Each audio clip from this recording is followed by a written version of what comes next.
I'm Big Meech. I don't see nobody. I don't see nobody. It's the cataract. Lucini pouring from the sky, let's get rich, what? You can see a man's face, but you can't see his heart. I am Wale, Oluba, we be in the party like we own that bar. Tease me, tease me, tease me, tease me, baby.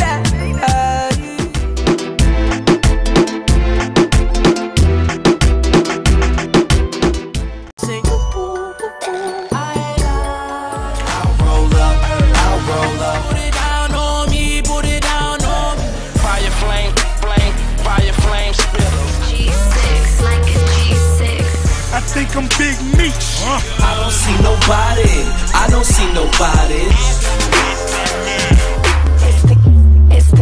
It's the cataract. Lucini pouring from the sky, let's get rich, what? You can see a man's face, but you can't see his heart. I am Wale, Oluba, we be in the party like we own that bar. Tease me, tease me, tease me, tease me, baby.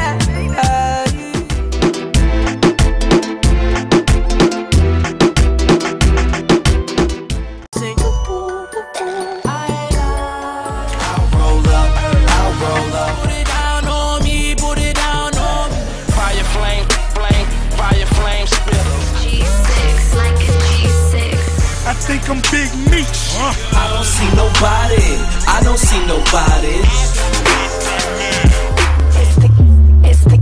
It's the cataract.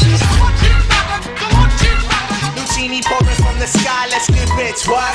You can see a man's face, but you can't see his heart. I am Wale, Oluba, we be in the party like we own that bar. Tease me, tease me, tease me.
Muli ku NTV tubalamusiza nnyo ku lunaku luno olwokutaano ennaku z'omwezi ziri 15 omwezi ogw'omukaaga nze Farida Nakazibwe ne NTV kusaawemu. Olwaleero abalongo abannabansasaana abazaalibwa e Fort Portal mu Kabalole District week eno bafudde. Omwana omu yasoose okufa nga yakatuusibwa emulago era abasawo ne bagezaako okubagattulula okutaasa munne kyokka babadde bakamaliriza omulimu guno naye n'afa. Guno gwe mulundi ogusoose abaana b'engeri eno okugattululwa kuno mu Uganda. Twogeddeko n'abasawo nga bw'ogenda okulaba naye sooka olabe emitwe emikulu egya NTV kusaawemu.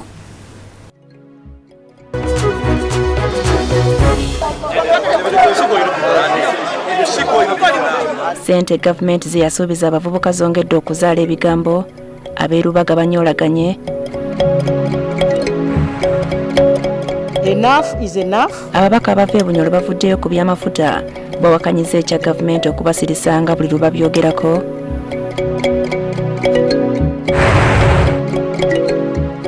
Okuzzaawo amasiro g'ennabulagala e Kasubi gavumenti eya wakati ewaddeyo emmengo obuwumbi 2. Songo gwa Cranes ne Congo Brazzaville Gwancha enkambi ya Cranes enywedde.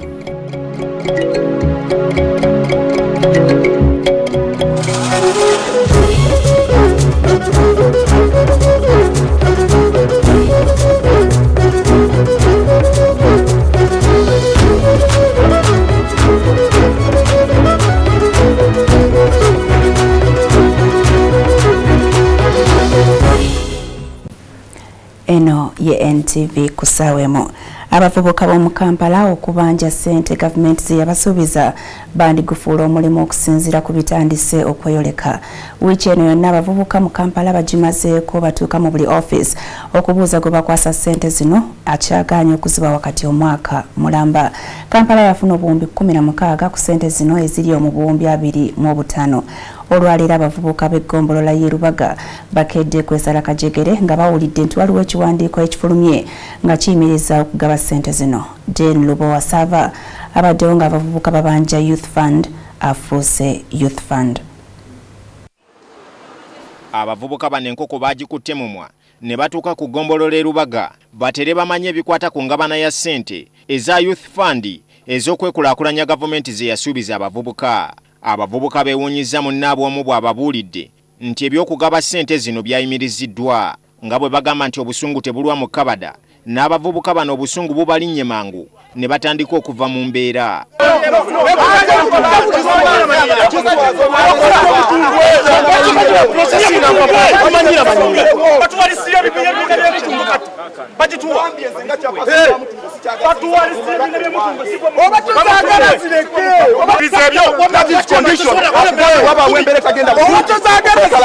Lord Mayor wa Kampala Elias Lukwago atubuulidde nti kituufu yayimirizza okugaba ssente zino kisooke kitegerekeka ani ateekwa okuzifuna si kulwanga n'ababbi bagiramu. Embeera eragira ddala nti process tetambula bulungi nga mulimu emivuyo mingi nnyo egyetobeseemu. Abavubuka abamu katono bagwaŋŋana Malaka ng'abamu bawagira ekiteeso kya meeya ate ng'abalala bakiwakanya. Ngagamba nti nzikirigana ne Lukwago ebbaluwa gye yawandise Lukwago yatudde n'ali e Rubaga abavubuka ategere ssente zino. Abavubuka ssente zaabwe ziri mu kugendako kati bano abateesa bano bajja okukola obukozi obuvuyo. Embeera eno ereese abakulu ku ggombolola e Rubaga batangira abavubuka bano obutakola fujjo kyokka tewali awuliriza bye boogera.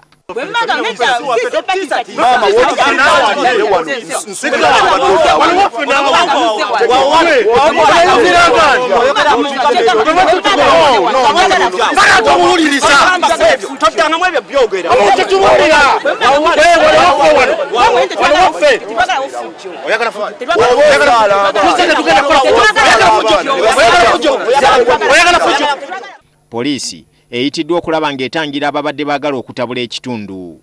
Oluvannyuma bakkiriziganyizza era ne basaba Lukwago akyuse mu kye yasazeewo.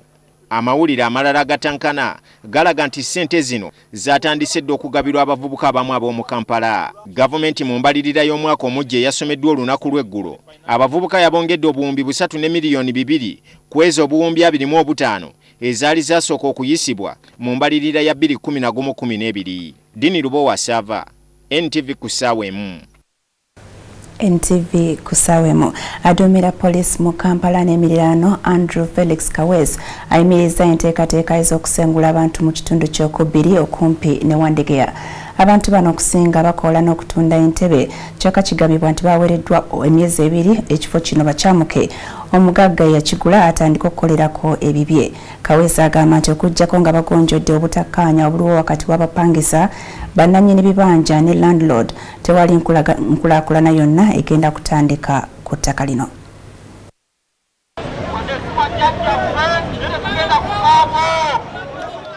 Ettaka lino liriko ab'ebibanja 17 n'abapangisa abasoba 300.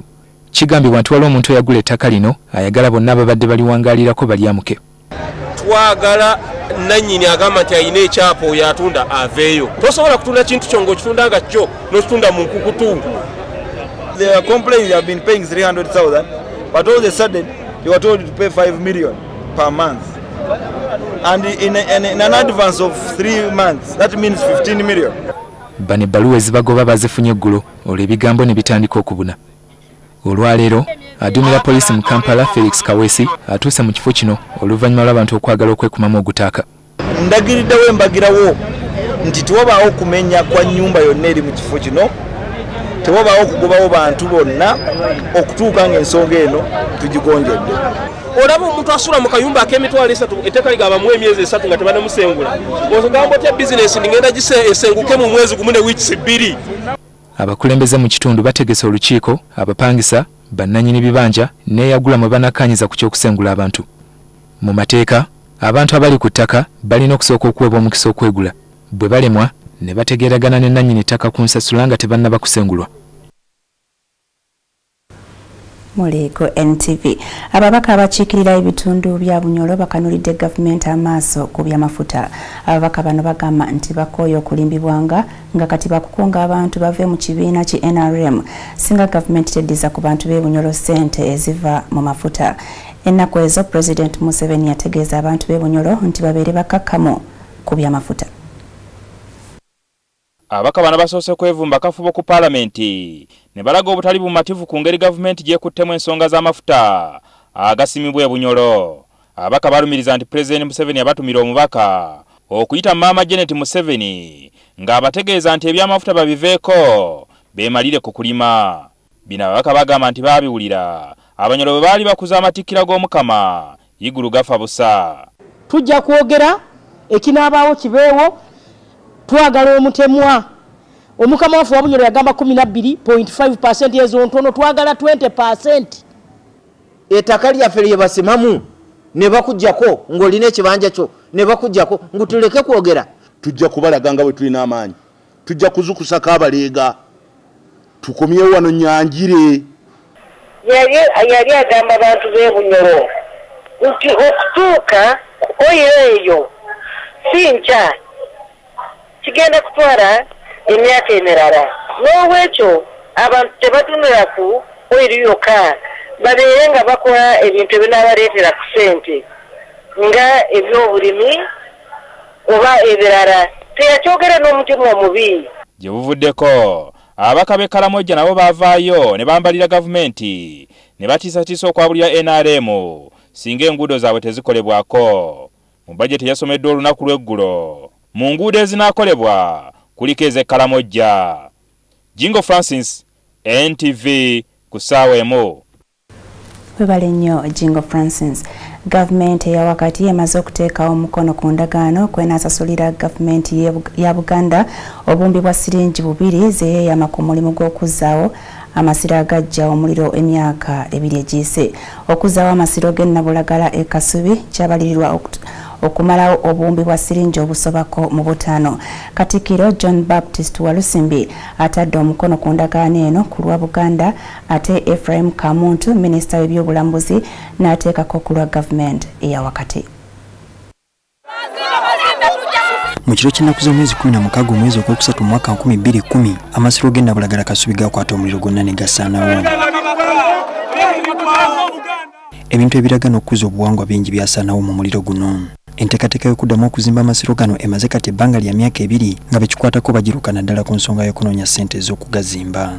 Gavumenti ya wakati yasuubiza okuwa Buganda obumbi bwa siringi 2 era ng'olwayo bekikwatako baludde ddaaki ne bateekako omukono ku ndagaano y'okuwaayo ssente zino.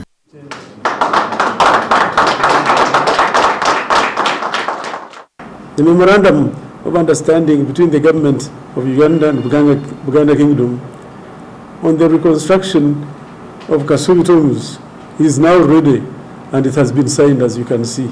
This now opens a new chapter, a new way for government to release the funds bearing in mind public accountability requirements. We shall now proceed to procure a contractor, and then the contractor will be, and then the site will be handed over to the contractor. Katikkiro Jebbi Walusimbi yabaddewo ku lwa Mengo ate minisita Ephraim Kamuntu ku lwa gavumenti ya wakati. Obumbi bwa siringi 5 zezeetagibwa okuzzaawo amasiro g'e Nabulagala. UNESCO ekitongole ekivunaanyizibwa ku by'obulambuzi mu nsi yonna kyo kyeyama akakadde ka $1 kamu eri omulimu guno. Go amasiro g'Abassekabaka amalala mu Buganda geetaaga obumbi obusoba mu buna okugaddaabiriza gafuuke ebyobulambuzi ebiragika. Julius Senkandwa, NTV.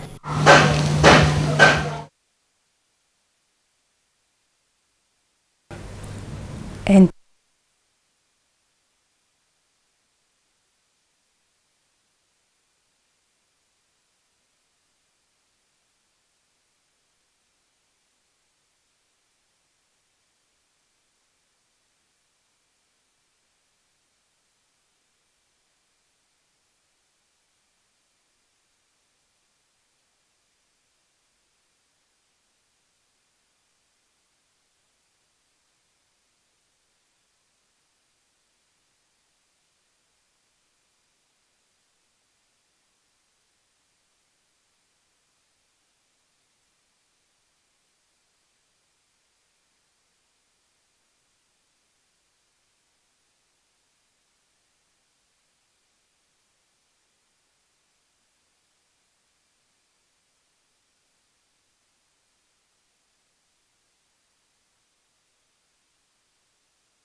kwera embeera y'abasajja bano essuubi nga lyakugwamu mama bano abasajja abanaatera n'okujja kusigiriza ffe ekiro basituleko emiwumbo gy'emmere bagitwale sogera byange kibanda bana bagamba nga bagamba ne bwagala nkubulira ebyange jatugenda emyanzi mpulira banyumya babeera bakujerega waliko omusawo w'ekinnansi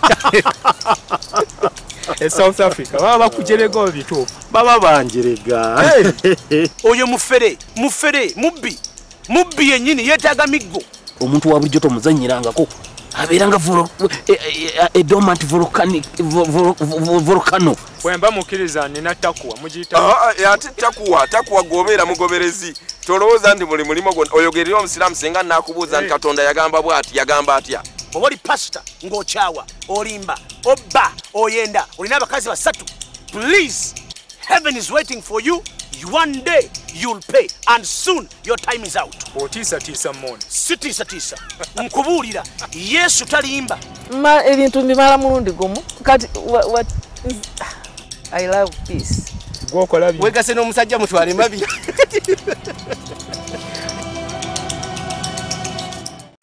Kwera embeera y'abasajja bano essuubi nga lyakugwamu mama bano abasajja abanaatera n'okujja kusigiriza ffe ekiro basituleko emiwumbo gy'emmere bagitwale sogera byange kibanda bana bagamba nga bagamba ne bwagala nkubulira ebyange jatugenda emyanzi mpulira banyumya babeera bakujerega waliko omusawo w'ekinnansi South Africa baba bakujerega obituufu baba banjerega oyo mufere mubbi yennyini yeetaaga miggo omuntu wa bulijjo tomuzannyirangako abeeranga dormant volcano bwemba mukkiriza nina takuwa mugiyita ate takuwa gobeera mugoberezi tolowooza nti buli mulimo oyogerera omusiraamu singa naakubuuza nti katonda yagamba atya oba oli pasita ng'okyawa olimba obba oyenda olina abakazi basatu please heaven is waiting for you. One day you'll pay and soon your time is out. Otiisa mmono. Sitiisa. Nkubuulira Yesu talimba. Ebintu mbimala mulundi gumu. Kati mnoki. A message yali ku the last piece of a jambia yali muhadi wa yo. No, bloody way, holy moly. We've just met. How can I be your friend? Mr. Rachmond. Okuzimba nyumba nga kintu kizibu nnyo banange mugumire mu bupangisa. Come. I'm called Olar Oton. There's no English name.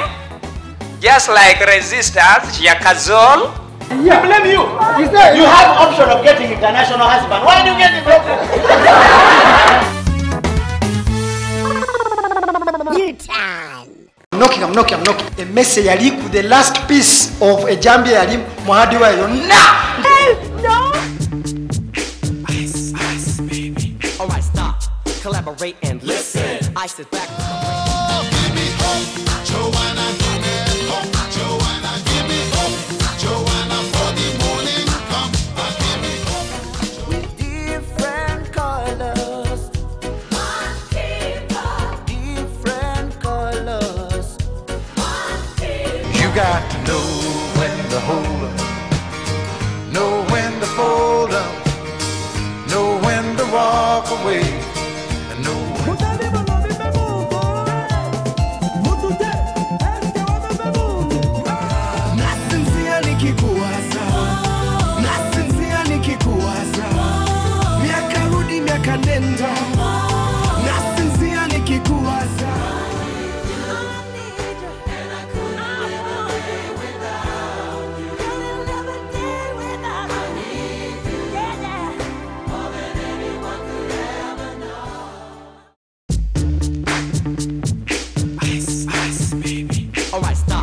Collaborate and listen. I sit back. Oh, give me hope, Joanna, give me hope, Joanna, give me hope, Joanna, for the morning come, give me hope. With different colors, one people, different colors, one people. You got to know when to hold up, know when to fold up, know when to walk away.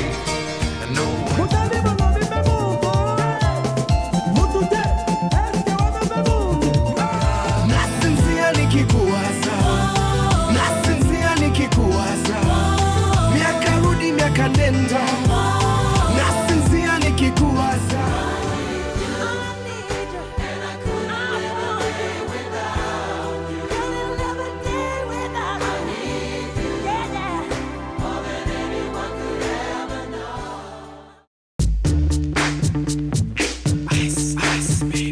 Alright, stop, collaborate and listen. I sit back. Oh, give me hope, Joanna, give me hope, Joanna, give me hope, Joanna, for the morning come, give me hope. With different colors, one people. Different colors, one people. You got to know when to hold up, know when to fold up. Saka nababako pichipichi. Kafuma polisi Musanzi ali ku kooti yennyonnyolako ku misango gy'obubbi egyamuggulwako era oteronzalonzezza ne mukwata. Faizo Kafuma agambibwa okwekubana n'ababbodaboda abalala polisi b'ekyanoonya ne batta abagoba ba bodaboda ne babatwalako pichipichi zaabwe. Polisi mu Nnyende efunye emisango gy'obutemu n'obubbi obukolebwa ku babbodaboda egiwerera ddala. Kuba ennyondo kiro ne babako pichi zaabwe bangi balumizibwa bangi abamu ne bafa. Kafuma agenza okukwatibwa ng'ali ku kkooti e Masaka gy'abadde yeewolezaako ku musango gw'obubbi omulala. Kafuma abadde amaze ebbanga ng'aliira ku nsiko oluvannyuma lw'ababbodaboda okumutiisatiisa okumutta gye buvuddeko. Ng'abadde alina omusango abadde agoberera mu kkooti omulala bafunyeeko amawulire okusinga ku bantu baffe aba intelligence sinsobola okwetoola kkooti bafulumye tumukwata. Mbadde engana na Kafuma singa Katonda atuyambye ne tumugwako obugwi nti obanga munnakayibanga awo ne tumwekolerako ng'obuyinza bwe busoboka kuba ffe batutta ffe tukyalina kigendererwa mu kututta kwaffe. Kafuma wakukuumirwa ku poliisi e Masaka okutuusa lw'anaatwalibwa mu kkooti okuggulwako emisango.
NTV kusawemu tubasaba mwongere okutugumikirizako. Abatuuze ku kyalo Mafubira ejjinja baliko motoka ekola taxi gye bakubya mayinja ne bajasa endabirwamu lwa mugoba waayo kuvuga ndima n'atomera omwana gwalumiza. Taxi ne badde eva Kamuli ng'edda jjinja tebakomye kugikuba mayinja bagikuddeko n'ennamba. bati abatuuze abadde tebasalikako misale bwe bakakanye ku takisi eno ebaddemu abaana b'essomero ne bagikuba amayinja okutuusa lwe bagyasizaamu endabirwamu n'amataala. Bagikuddeko n'ennamba. Abatuuze balanze omugoba wa takisi eno okuvuga n'ekimama n'atuuka n'okutomera omwana Naatukunda ow'essomero lya Good Shepherd Nursery School. Abatuuze era balaze obusungu bwe balina eri omuntu addusizza omugoba wa takisi eno gwe babadde baagala okukuba emiggo. Lwaki ate owa boda yaddeewo odriver n'amutwala era yanisigaddewo n'abeerawo bebasinga okomplaininga lwaki ate bebasinga okomplaininga ate ne batakisi be babi. Ye ssentebe w'ekibiina Kijinja Taxi Operators Association atuuseko mu kifo kino era n'avumirira ekikolwa ky'abatuuze. Gano wafuuse ekifo ekyebizibu kuba oluvannyuma lwali akabawo accident eyajja niba naife. Oluvannyuma poliisi ejjawo takisi evuddeko bino byonna.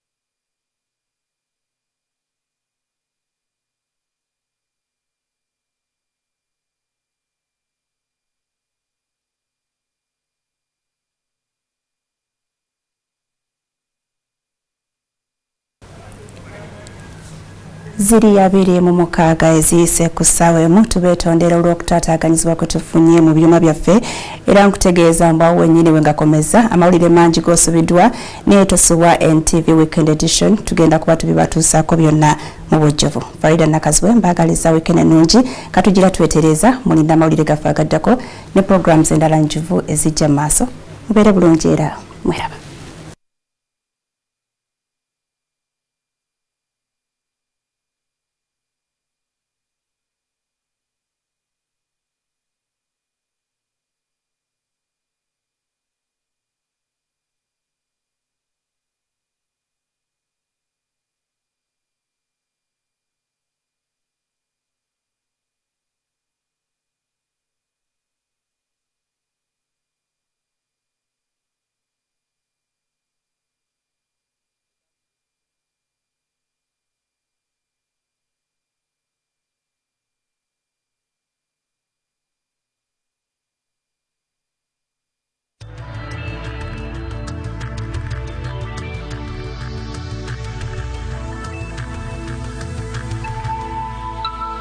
This is NTV.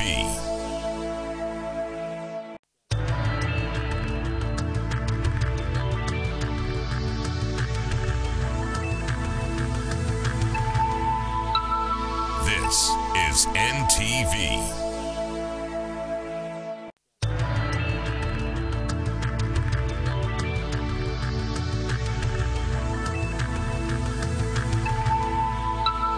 This is NTV.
This is NTV. Ice, ice, baby. All right, stop, collaborate and listen. I sit back. Oh, give me hope, Joanna, give me hope, Joanna, give me hope, Joanna, for the morning come, give me hope. With different colors, one people. Different colors, one people. You got to know when to hold up, know when to fold up, know when to walk away, and know when to...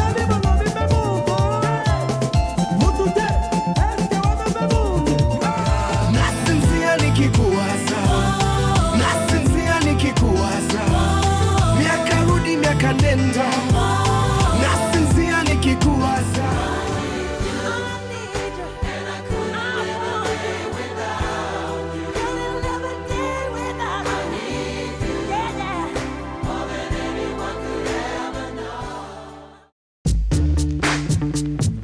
Ice, ice, baby. All right, stop, collaborate and listen. I sit back. Oh, give me hope, Joanna, Joanna, give me hope.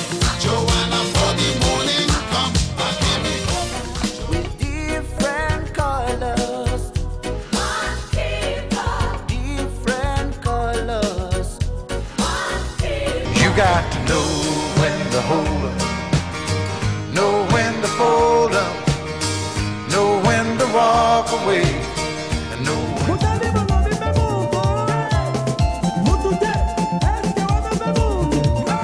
Nasinzia nikikuwaza, nasinzia nikikuwaza, miaka rudi miaka nenda, nasinzia nikikuwaza.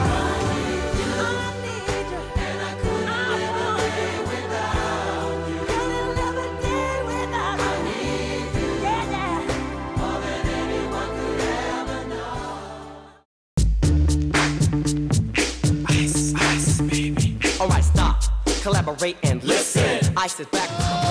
Give me hope. Joanna, Joanna, give me hope. Joanna, for the morning come. Give me hope. With different colors, different colors. you got to know when to hold up, know when to fold up, know when to walk away, and know when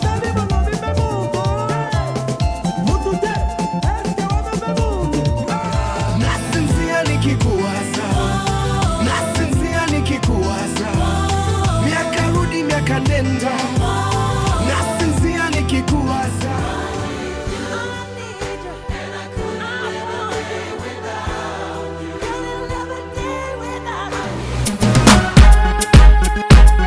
No one feels the motherland like we do.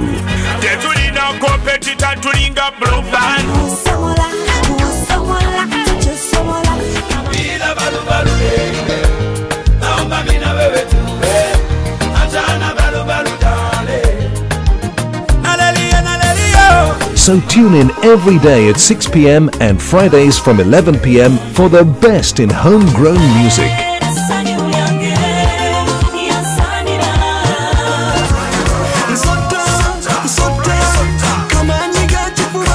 Only on NTV, the station that celebrates local music talent.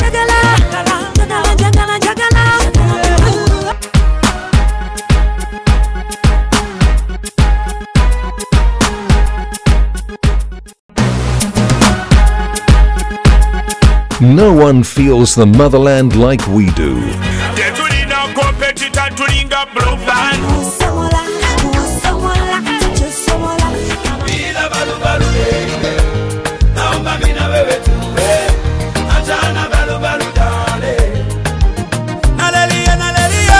So tune in every day at 6 p.m. and Fridays from 11 p.m. for the best in homegrown music.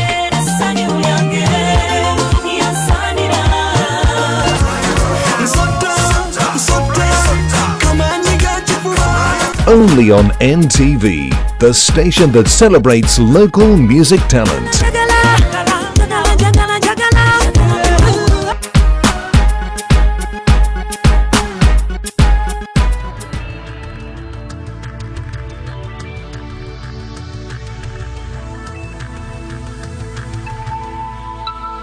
This is NTV.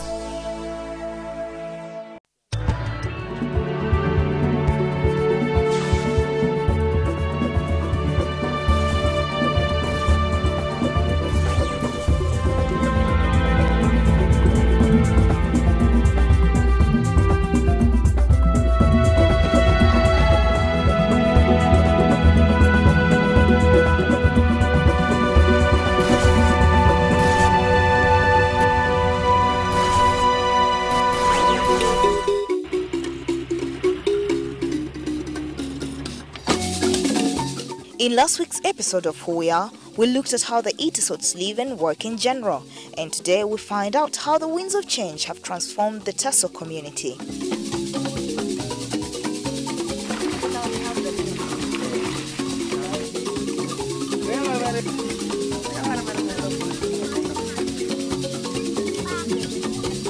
Global warming is a phenomenon that has affected the entire planet. The effects are being felt in different parts of the continent. Diminishing snowlines, changing climate patterns and floods.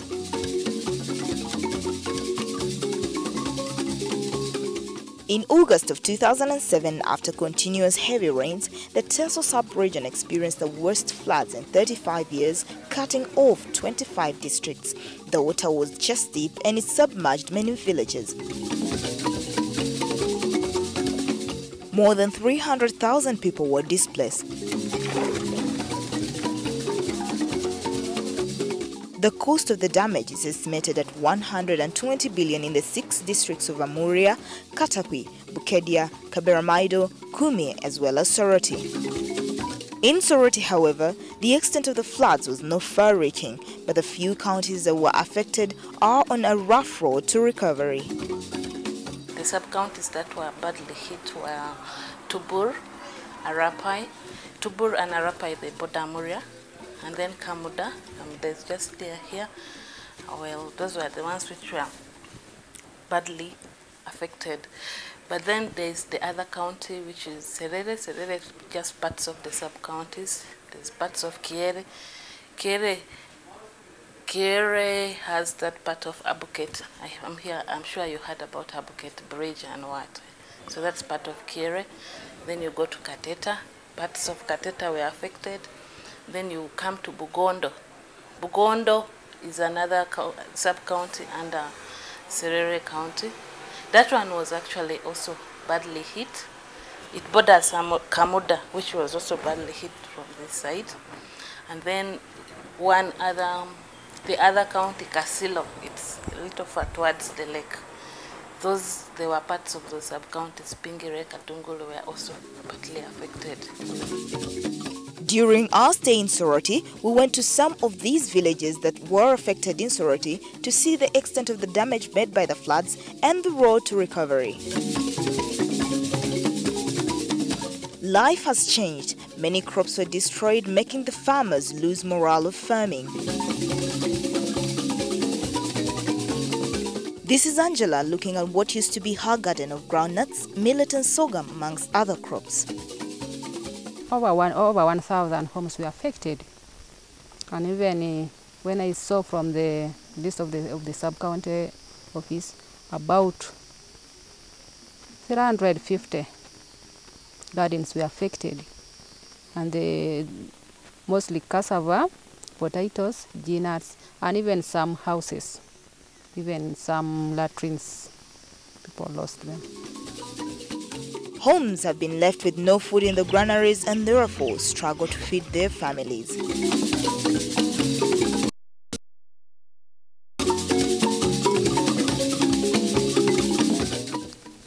We got some assistance from Uganda Red Cross, and those things were saucepans, blankets, then even jerrycans, and mosquito nets. And from UN, some few people got maize flour, cooking oil.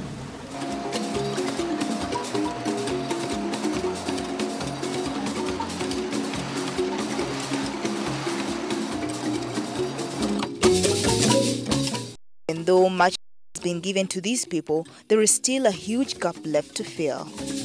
I do request you people to take this opportunity to tell those people to help us with some food, even mosquito nets. Malaria is now coming to affect our children again.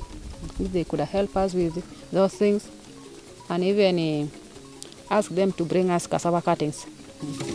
Poor people all over Africa are vulnerable to droughts and floods since many depend on rain-fed agriculture as their main means of survival. Soon after the floods, there was disease. There are strange diseases right now. For example, that time we had the sweet potato moth, caterpillar. It ate all the, that caterpillar eats all the leaves. If it gets into your field, you'll see no leaves within 1 or 2 days. And those are kind of new diseases people were not really prepared for. And Of course, the other challenge which we have here is generally weather. The weather is very unpredictable. You see, like those floods, nobody anticipated them, but there they came. And after that, it became too hot. Now this up here for you. Yeah, that's from Uganda National Television.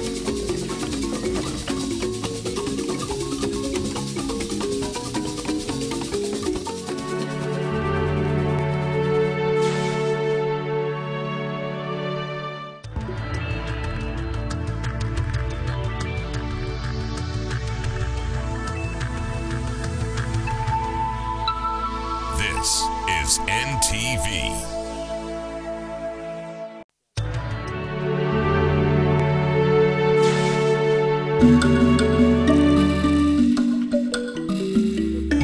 We move further down to a village with swamps at French Lake Choga to find Thomas and his family. Thomas had several projects going on in his backyard, but that all has changed after the floods. When the water level kept rising, Thomas desperately tried to save his nursery beds, all in vain.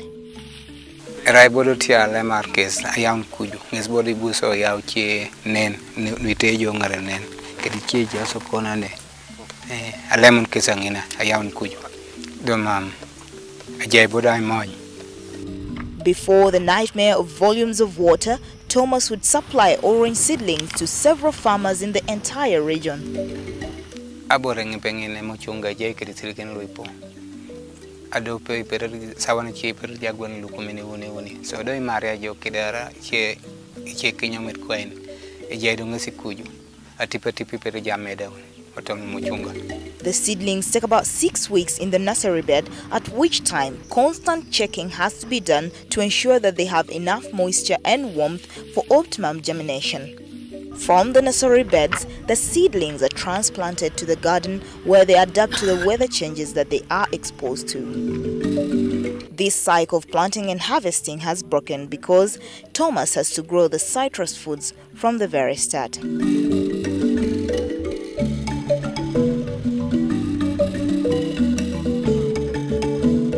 He uses this manual pump to draw water from the swamps through this pipe to water the oranges.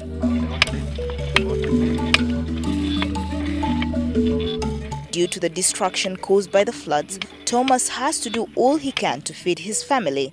They now depend on dried cassava from the previous harvest.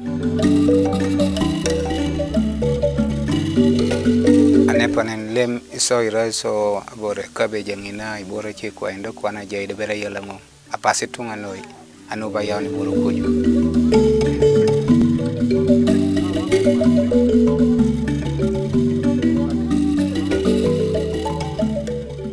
So itama baboy kina nasare bet sache nunani tejo anepanen lem iso iraso abore cabbage ngina ibore che kwa endo kwa na jaide bere yalango.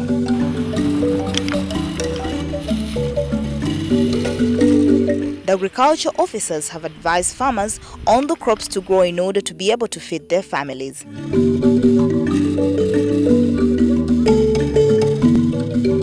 Cassava takes a bit longer, but you know, as I told you, it's a food security crop. So we are giving that one, you know, for food security. But this, sorghum, granules, cowpeas, those ones are short maturing crops. They just grow within a season and they are ready.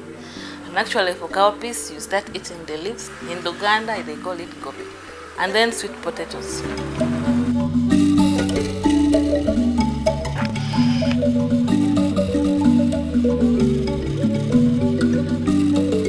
What we have encouraged our farmers to grow mostly is oranges. The orange is becoming a popular crop in Tesofia. It is perennial, you can harvest it over and over.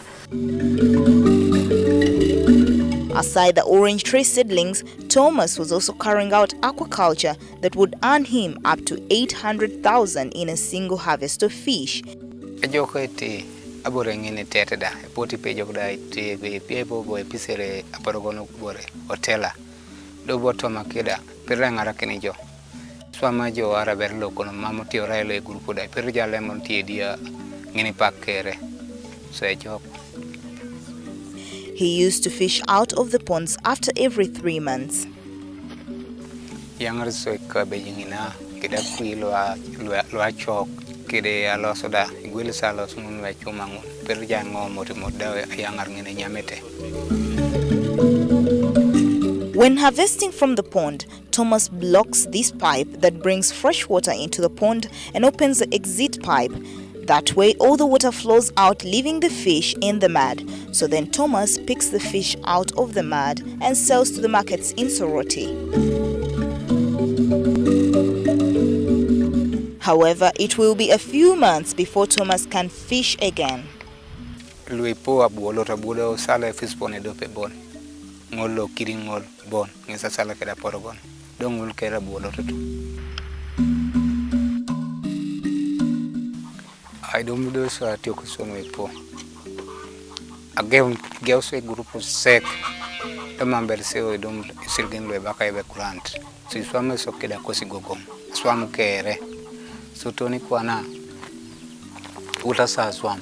A kipi. Kwana to 1 years. A mamma better kipi. Tia swam in a janger and a department. So a kipi.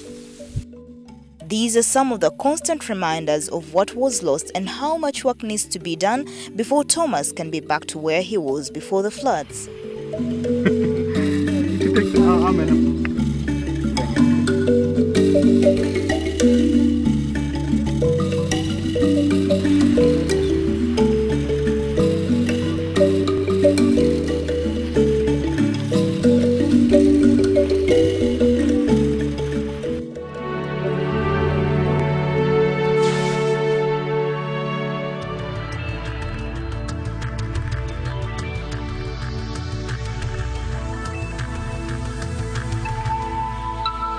This is NTV.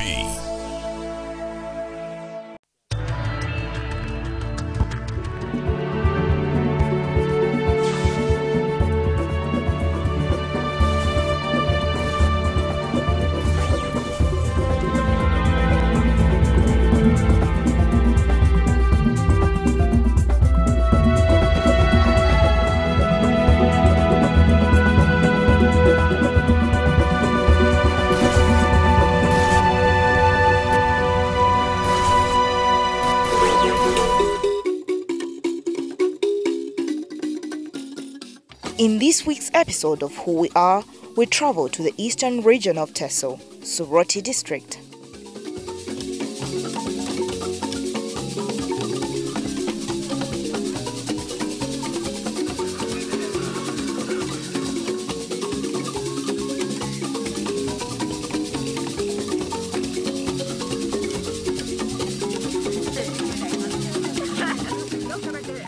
The district borders Kamoli, Lake Kyoga, Kumi and Palisa in the south, Kaberamaido in the west and Katakwi in the northeast.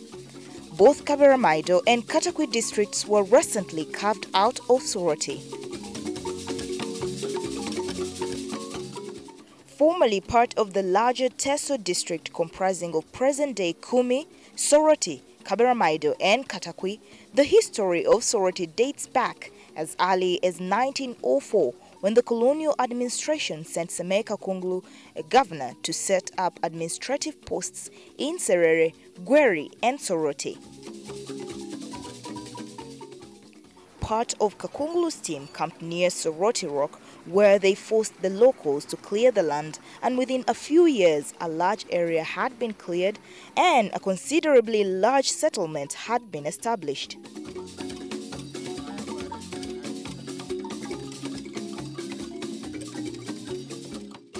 In 1912, Soroti became the headquarters of Teso region following a recommendation by Sir Frederick Jackson, who had been appointed governor of Uganda.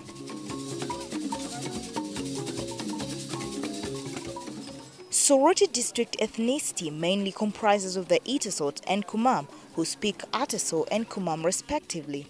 Traditionally, other tribes have coexisted with the Itasot, including Bantu speakers like Baganda, Bakenyi and Bahima cattle keepers. These people are often referred to as Plains Nilots.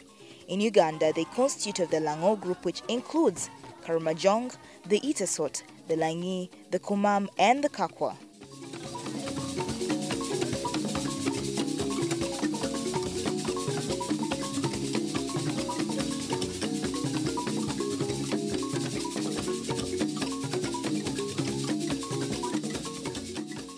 Their origins can be traced to the northeast, probably the Kafur region of Ethiopia.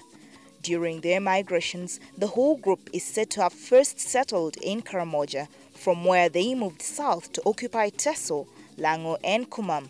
Some of them, like the Langi, lost their original language and some culture traits due to external influences.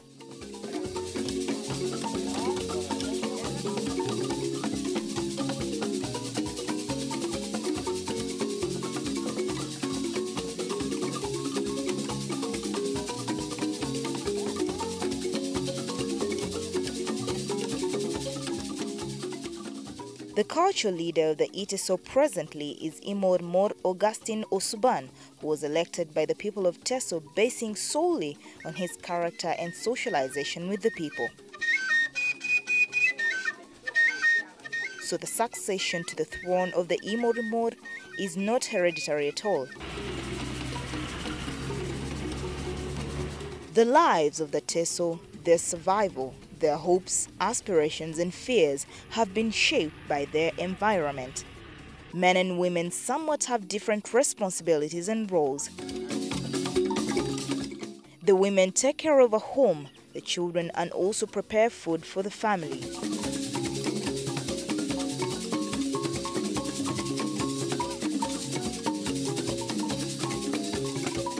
The men, on the other hand, engage in more energy-draining activities like plowing the fields, fishing, grazing cattle, and so on.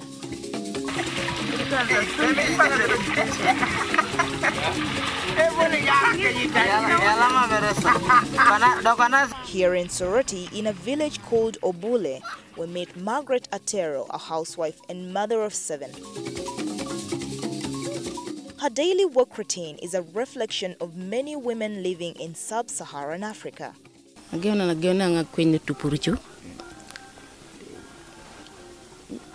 Ilosite ainakini berenge dua piarere dilte kusa somero down to kapiarere na yare kini nyonda ngoda misiri bonguno misiri moy kini dua nyamata dikernete san kanyare tupakini jan bonga bongo kina lunyo kinyamta bere bobolo apara ni penen jembere sore bonguneti dwe bobo lo bongo jamti ka dwe ruwa na uni angene parati angene para. Even though Margaret's day may seem a busy one, there is still a lot more she does to be able to run her home and educate her children. Epolo pedoro na mana nyasaswa me waragi kira dakai adakai renga gwelare chepake irwanare isabiti ewaragi da mena ngagwelare chepake tirua na uni ejok konye dero no chat do waila nipanenda waila kor noi kori se nyama tangun do burung pon be mina bo sa gewna konai agwelanar ay muro ay waragi gwelara dakai umsi mina gwelara ko maguna gwelar ray burung pengun mina say muro do swama gwelanar si dumuna berame da diwe atama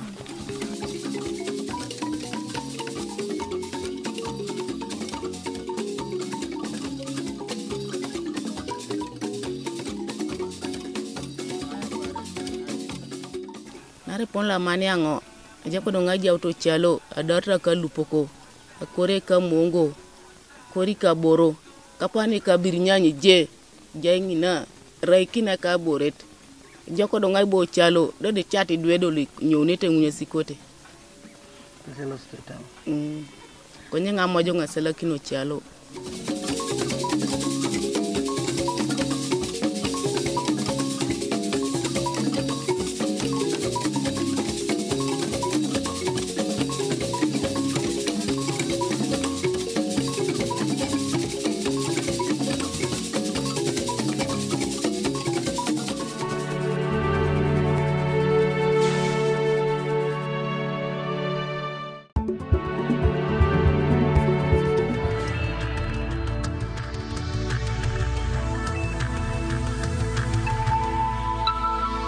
This is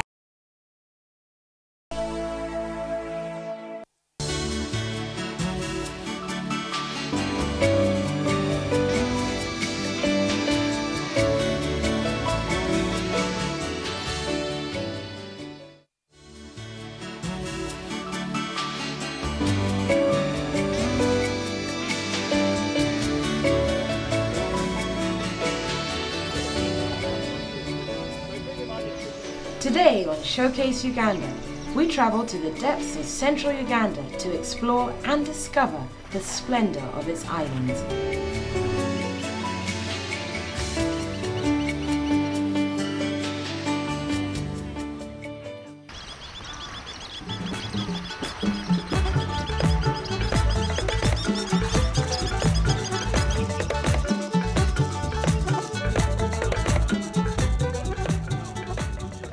Situated in Lake Victoria, the second largest freshwater lake in the world, Bulago Island is 10 miles east of Entebbe and 18 miles south of Uganda's capital city, Kampala.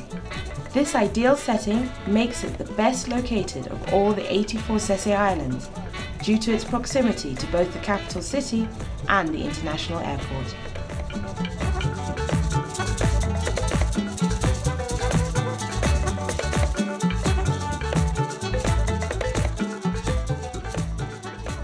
The island's inhabitants, Basese, are a distinctive ethnic group with their own culture and folklore. The Basese were primarily fishermen, though now they also practice small-scale farming, growing crops like coffee, sweet potatoes, pineapples, and vegetables.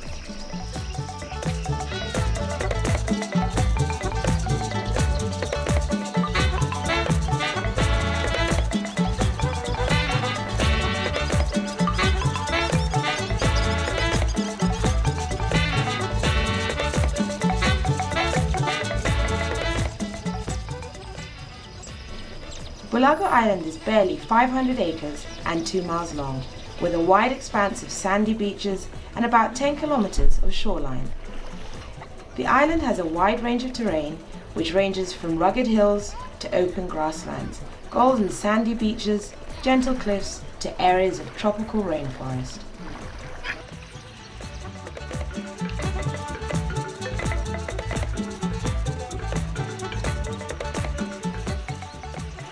The vegetation on the island varies, with the fertile shores more densely covered and the interior with its savanna-like grassland.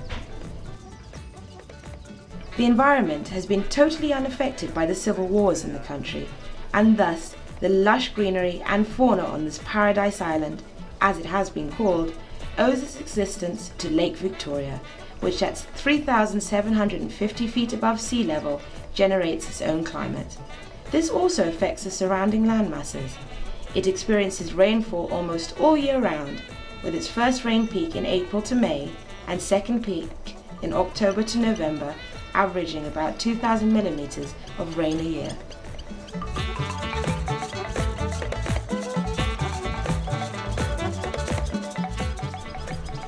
The ideal time to visit the island would be before or after the rain peaks, thus enabling you to enjoy the wonders the island has to offer without worries about heavy rain.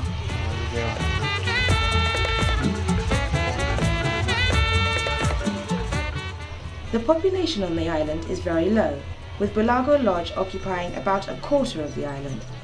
The lodge is surrounded by lush lawns with natural trees and open grassland.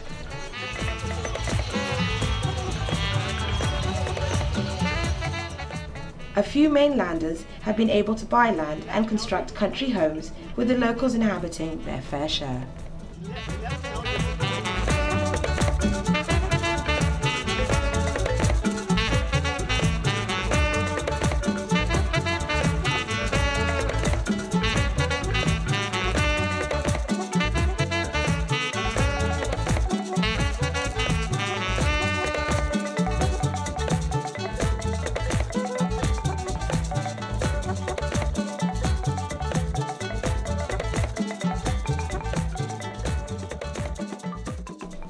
Bulago Island is easily accessible. The most common means of travel is by boat. These are available at the landing sites along the lake's shores, like Garuga. From this point, the boat ride is 40 minutes to the island.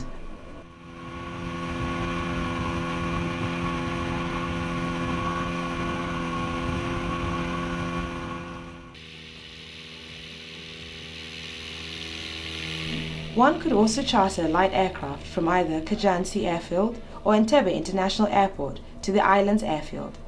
The flight takes approximately 10 minutes, but would probably be slightly more expensive.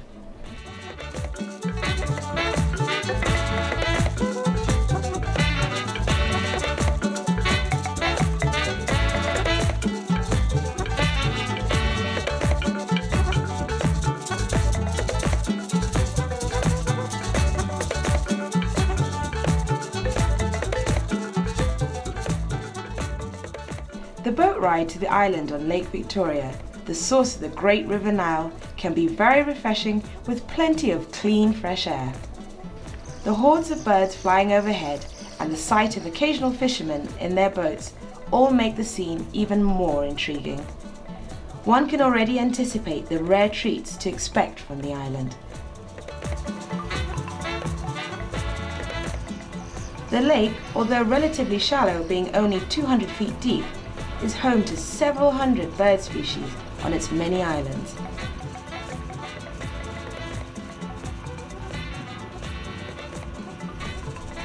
As you approach the island from Garuga, the vast glistening expanse of water is awe-inspiring. The speed at which the motorboat travels, with the water churning in its path and the wind rushing past, all add up to this unique experience.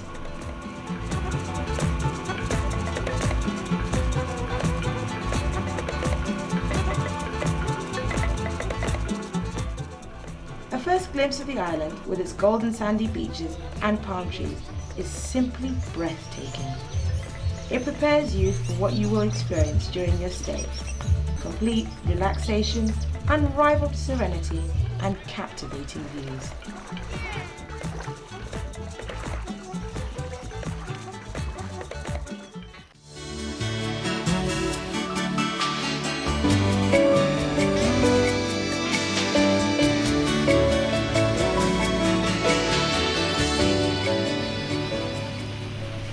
When Showcase returns, we experience Bulago's delightful water sports and the wonders of nature.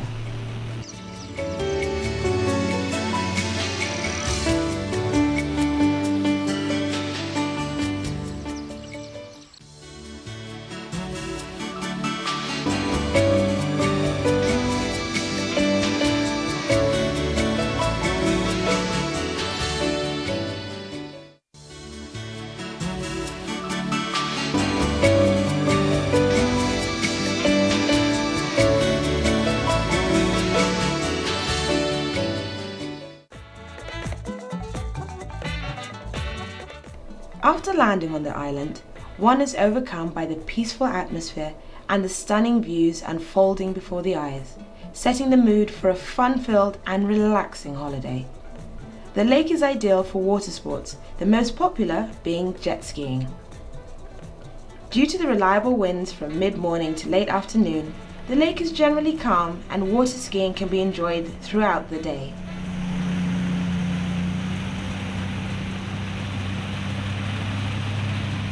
Speeding across the waters with the wind blowing into your face and hair is an exhilarating and unforgettable experience.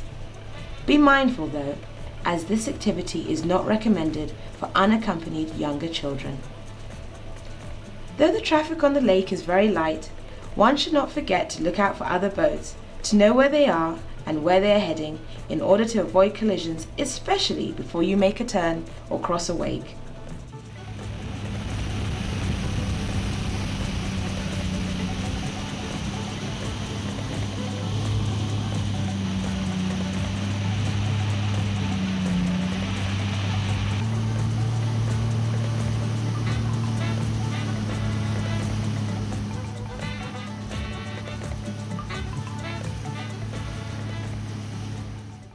I've been riding jet ski for about 2 years. Learning how to water ski. It's fun, adrenaline rush.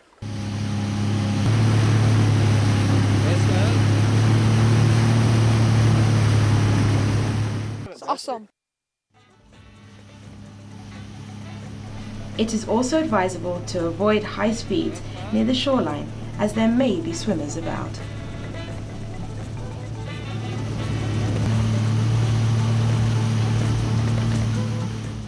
Bulago Island, Uganda's best kept secret. And you know, tourist destination #1, I tell you. Too much fun. The weather is fantastic, the water's beautiful and warm, the beaches are beautiful and clean. People are warm and friendly. Man, it's a beautiful place to come. If I can come from South Africa, people can come from the rest of the world.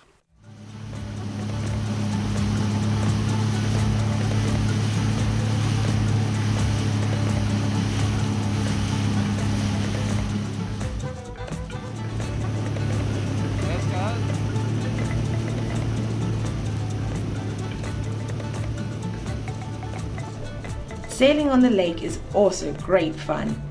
Bulaga's north-facing bay, which is almost always calm, is a perfect venue for learning to sail. The sport can be safely enjoyed by both the young and old.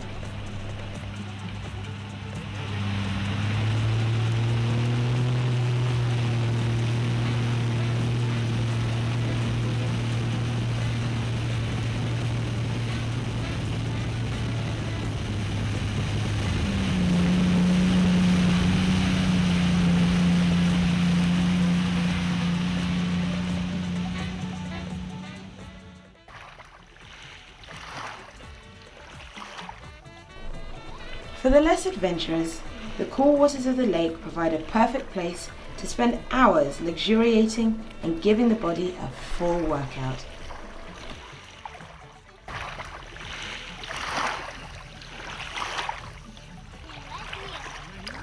The swim can be both relaxing and enjoyable, and you can top it up by sunbathing on the glorious sandy beaches.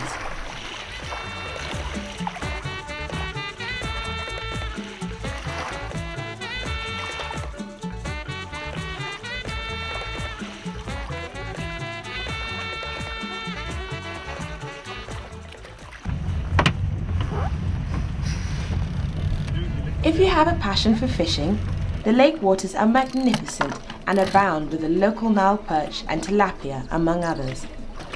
Boats are available for hire, and you can go on an excursion into the lake and also witness traditional fishing methods as the fishermen cast their nets into the blue waters to harvest their catch. Okay, we're going out to look for Nile perch, which are a predator, so they're the biggest fish in the lake, and they eat other fish. So what we do is we use these, which are an imitation of a smaller fish, and we tow it behind the boat. And this little nose makes it go down deep, and it swims along and it shakes like this. You can see the noise it makes, and it attracts the fish. So what we're hoping is a big Nile perch will be out there looking for breakfast, and he'll go for this. And you can see the 3 hooks on the bottom, 3 hooks on the end. Then we'll catch him, and it could take us anything from half an hour to an hour and a half to bring him actually to the boat, if we get a big one.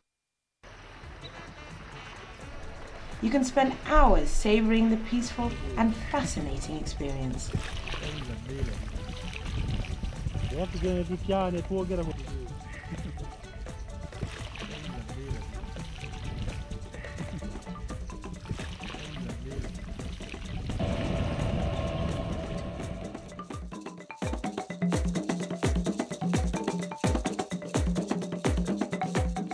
One of the greatest pleasures on the island is the variety of nature walks available.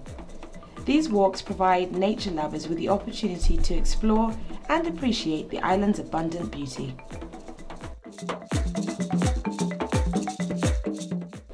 The walks range from quick strolls to lengthier hikes, giving you an opportunity to observe nature at its best.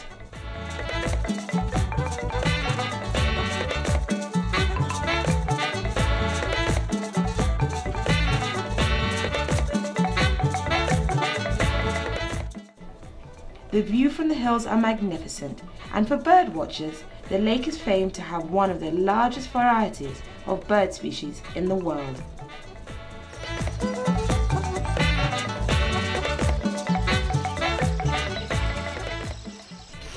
Another way you can get to enjoy the spectacular views and profusion of wildlife on the island is if you venture out on horseback.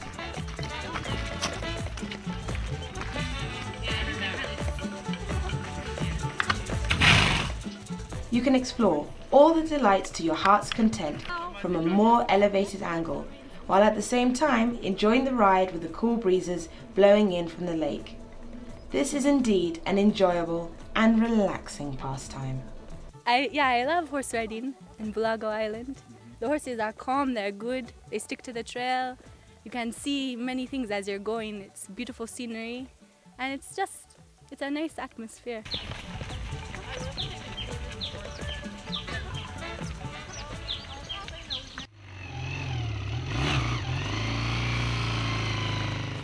For the more adventurous, you can pick up the pace with quad bikes which are available for pleasure rides. The bike is easy to handle after a few lessons, and this highly exhilarating experience can be enjoyed by both young and old.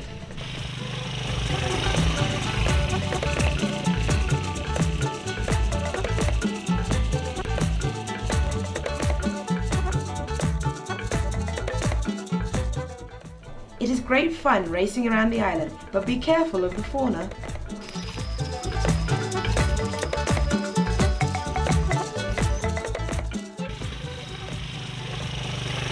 With a variety of fabulous activities to participate in, there is never a dull moment on Bulago.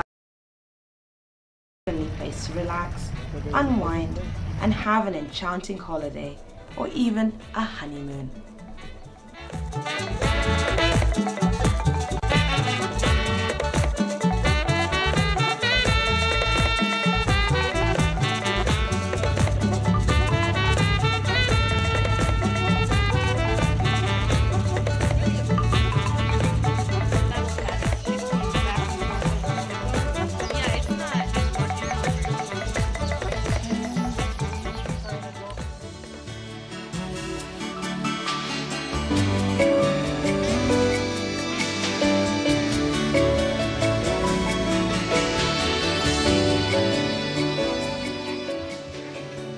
When Showcase returns, get a glimpse of other delights Bulago Island has to offer.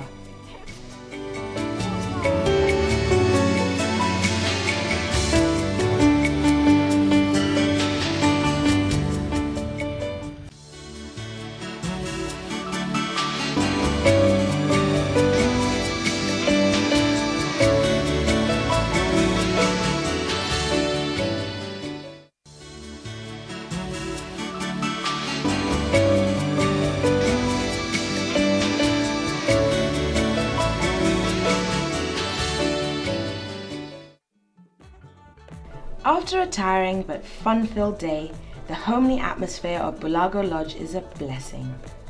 The island has 6 beautiful double cottages with 8 families and large groups. The cottages have been designed to maintain an authentic African look with grass thatch roofs, wooden doors, beds and windows, and are well equipped with facilities like electricity and water.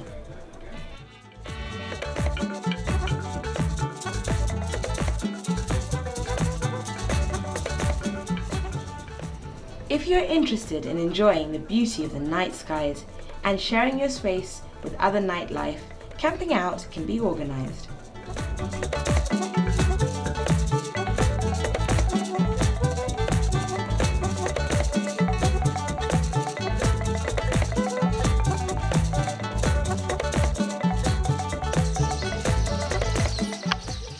The home-cooked food is as delicious as it is varied. It is mainly homegrown and can be bought from the small number of local farmers who provide a range of fruits and vegetables, as well as the Lake Victoria Sailing Club farm.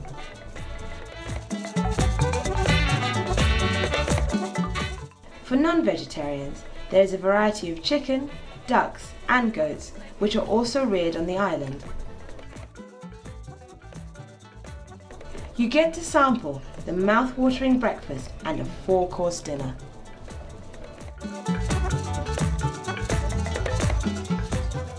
If you are in a romantic mood, a candlelight dinner can be arranged, on the glimmering sandy beach under the stars, with the gentle roaring of the waves in the background as they break on the shore.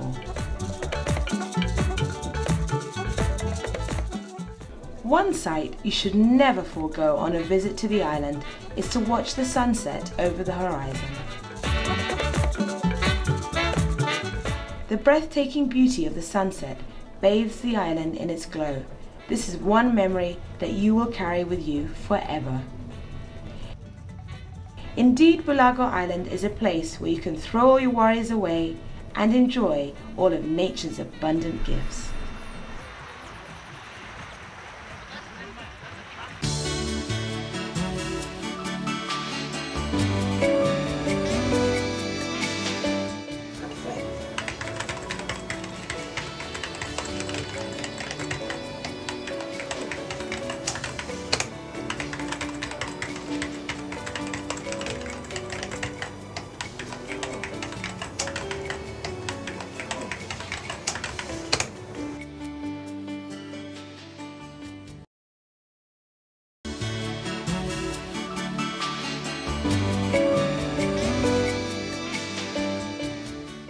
Next week on Showcase Uganda, we continue our sojourn through the delightful and quaint islands of Lake Victoria.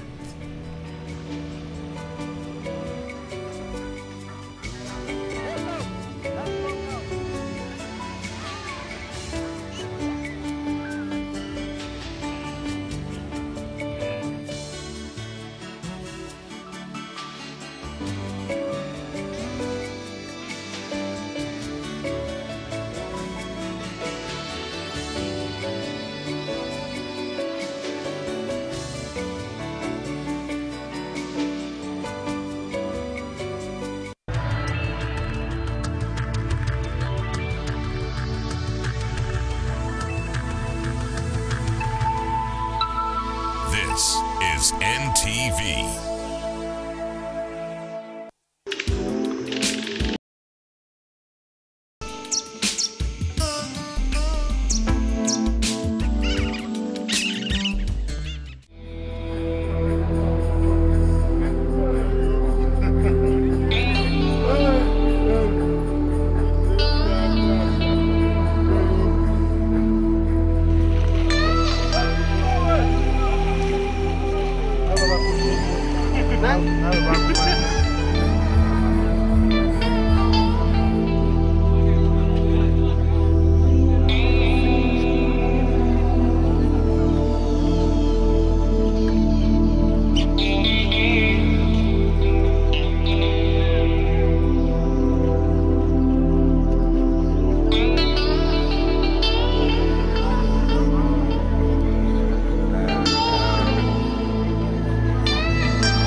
This is NTV.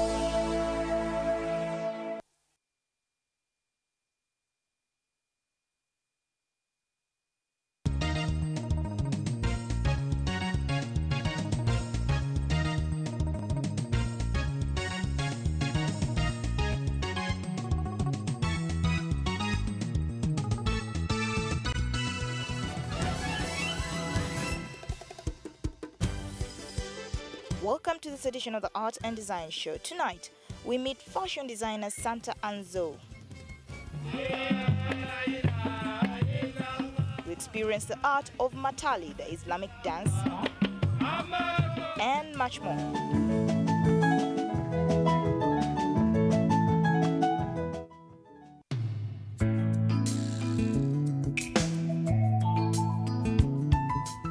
Mark Byamugisha, also known as Cassie, is a realist with a passion for wildlife. In fact, he wouldn't mind to draw and paint them for eternity.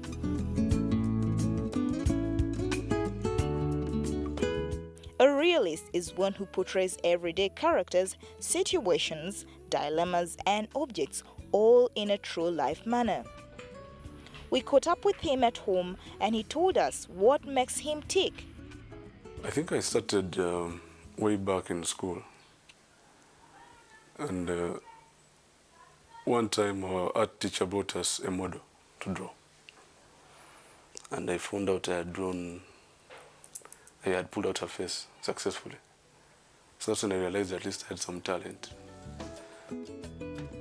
Mark goes out to different places, observes, takes photographs, analyzes them, and finally recreates his impressions onto paper. This is one of my first paintings. And as you can see, it has a small problem. It's cracking. It's because I didn't know what to use. So the primer I used was a poor one. So after painting the piece, it started to crack and flake. So that's why I'm keeping it. And that's why I insist that people, starters, should insist on using quality paints. Mark works with a number of media. He can use pencil, pen, and paints such as acrylics, water or oil paints, or whatever inspires and amazes him. Right now I'm using acrylics because they're water-based, they dry fast. Like many artists, Mark faces the challenge of people not truly appreciating the depth of his work and the effort that he puts into executing each unique masterpiece. At least would like to see more Ugandans appreciating art and buying some art. So that is the first challenge I see. Secondly, selling or marketing art in Uganda is really hard. So we have to find market elsewhere, outside the country. In order to expand the market for his products, he has held exhibitions in East Africa, although his ultimate dream is to feature his work in art galleries worldwide. My future plans are to have a big exhibition abroad, an exhibition in one of these big galleries, say something like Tate Gallery in London, or these big galleries where you can really break even and get a name from. So I'm looking forward to more exhibitions and maybe some workshops where we can learn some more styles. Each one of us is inspired by a passion within and those with whom we share talents. This, in turn, shapes our lives. I liked Taga's works. Actually, he inspired me to do art because when I was just coming up, starting up art, I would go over to his place and look at art. Then he would advise me on the way forward, on what to do, materials to use. And so for now, the sky continues to be the limit for Mark.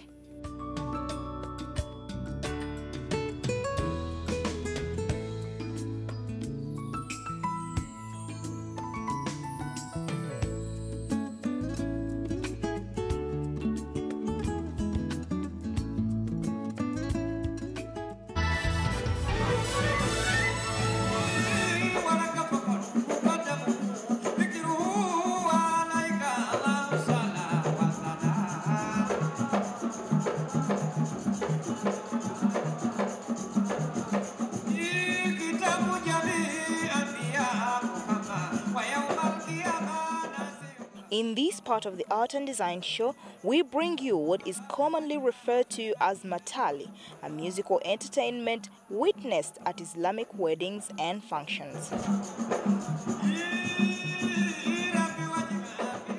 We converged with the Islamic community at Prince Kasim Kakungulu's home during the Eid Mubarak celebrations to witness this Islamic art form. We picked that culture from the coast, especially the East African coast and Zanzibar. It has got a Swahili background. That's why we picked it. And I believe also the Swahilis picked it from the Arabs from Oman. So you can trace its origin from the Middle East via the East African coast to Uganda. It was introduced here possibly about 1844 when the Arab traders came to Uganda.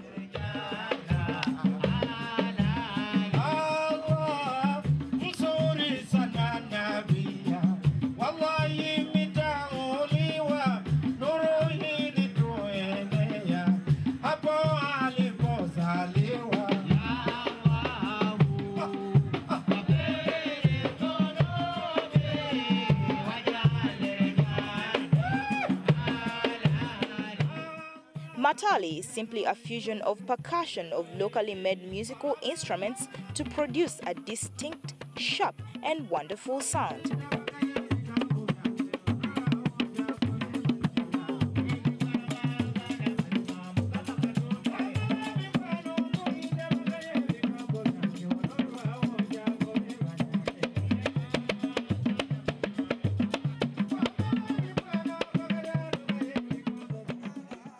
The dance adds flavor to the instruments in praise of what Allah has done and to celebrate other occasions like marriages and the birth of a child.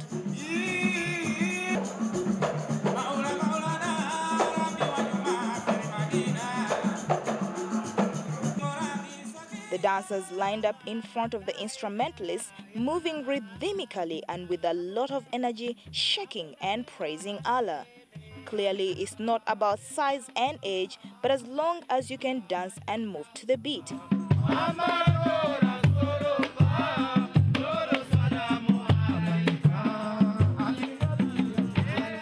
We met the leader of the Matali group, Haj Khalifa Ahmed Mukasa, who tells us more.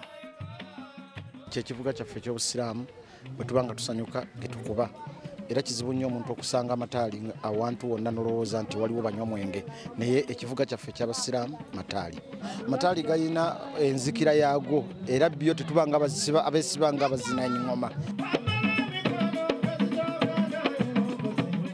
While the music played, the children played, the women shared, and men discussed.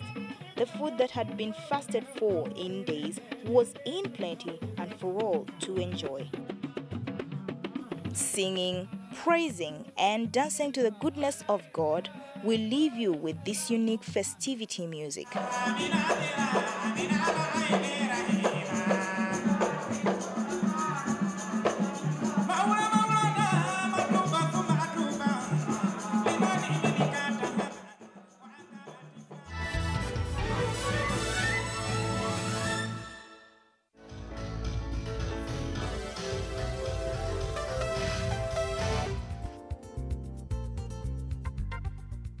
Like Martin Luther King Jr. once said, "I have a dream." Many of us think that dreams are for those in privileged families, high status, and perhaps the well-educated.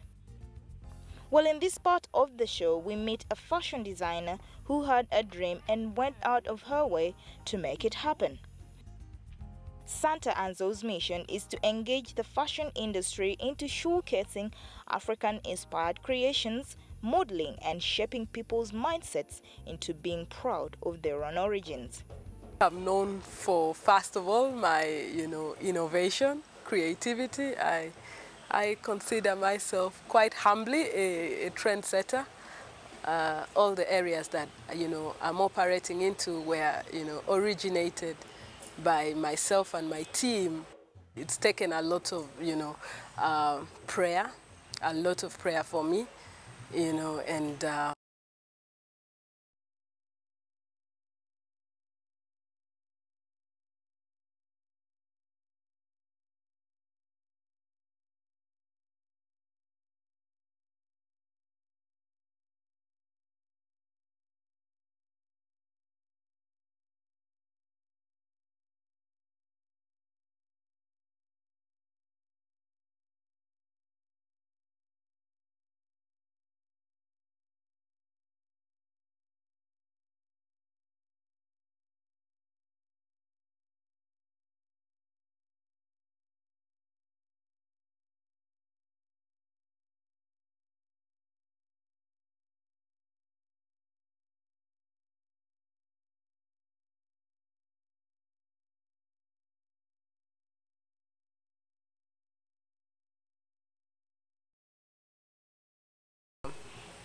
pushed to, we pushed it to this year.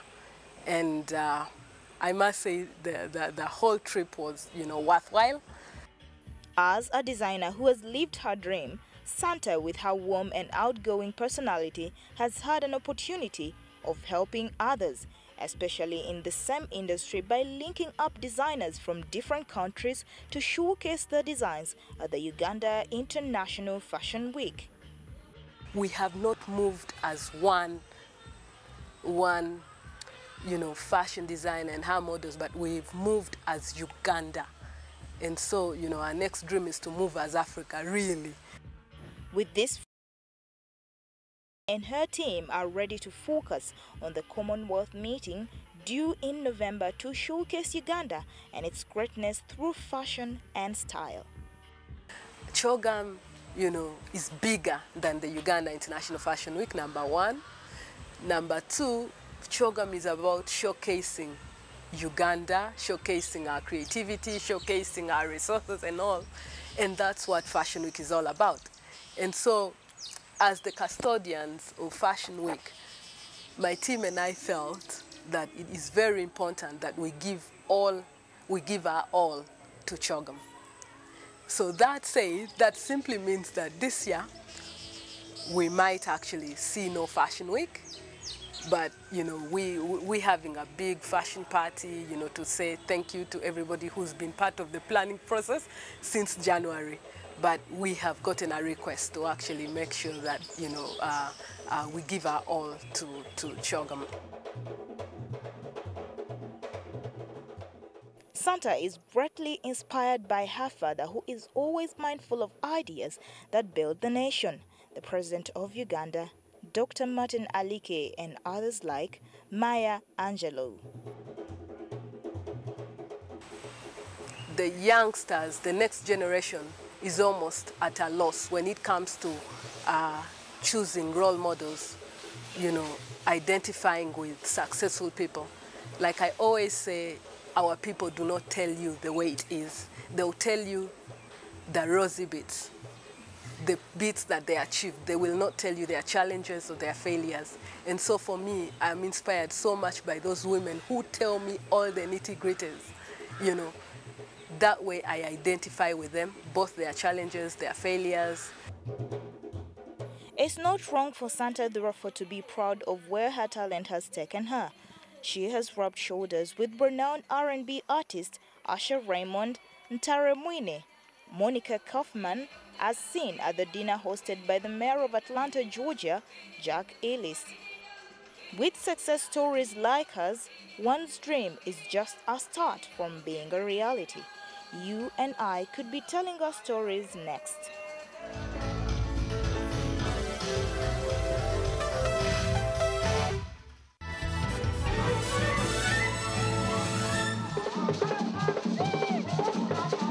Baksimba, Nankasa, Ding Ding and the rest are the Ugandan folk classical art forms that reassure of a people's roots and origins.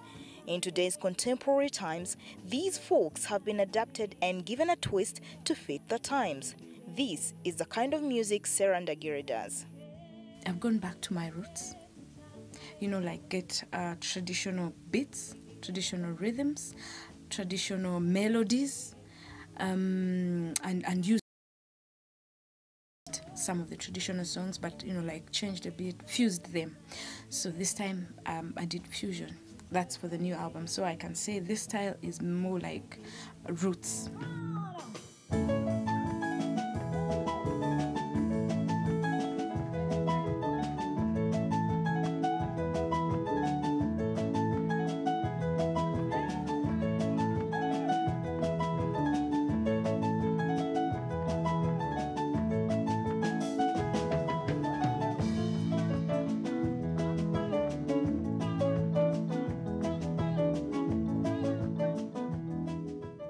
The Roots approach to music emphasizes the diversity of Ugandan musical traditions, the forebearers of creative lineages, and the innovative contributions of musicians working in these traditions today. I can tell you songs like Katiti, that this is an originally traditional song, but I didn't go the way they sing it. I just changed it to Zouk, and everybody loves it. The kids love it. Or traditionally that song goes like ti ti katitira karaire kabaine mnyani wako ti ti katitira. So that's the way it goes. But I changed it and we'll sing like ti ti katitira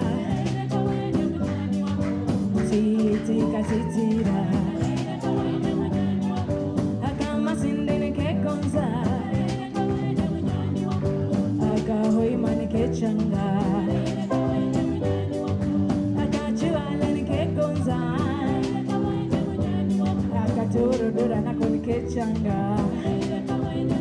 mama ti ti katitira ti ti katitira ti ti katitira ti ti katitira.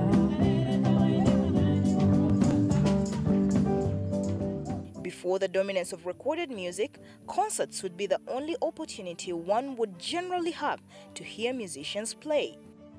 Sarah has made her mark as being able to perform her music live to an audience, a style that is not very common in the Ugandan music scene today.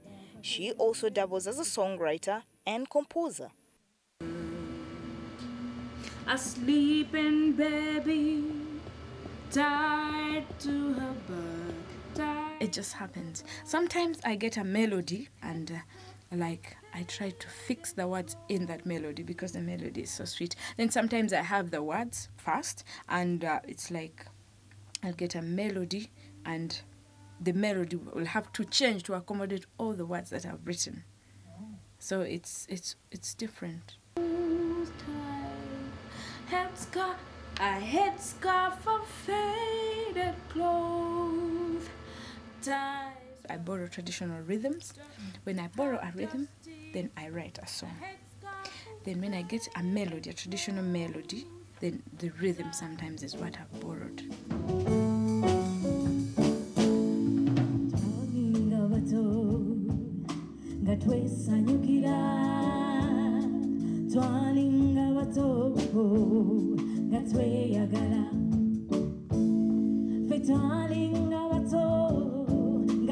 Tulina songa twalinga bato ngate tulina chetujula mama galeta leta tanga leta jaja waleta ngana ya leta ramto twalinga bato ngohula musanyosa twalinga bato. Every year, Sarah puts up a concert of the music she has released that year and the old favorites. And it is that time of the year that we all get ready for the gig. With 2 albums down the road, I mean, it has got to be bigger. I'm going to do songs from my previous album. My previous album is Katitiria. It has great songs that have really put me there. I mean, now people know that I do sing. They know my style, you know, and now I have another one.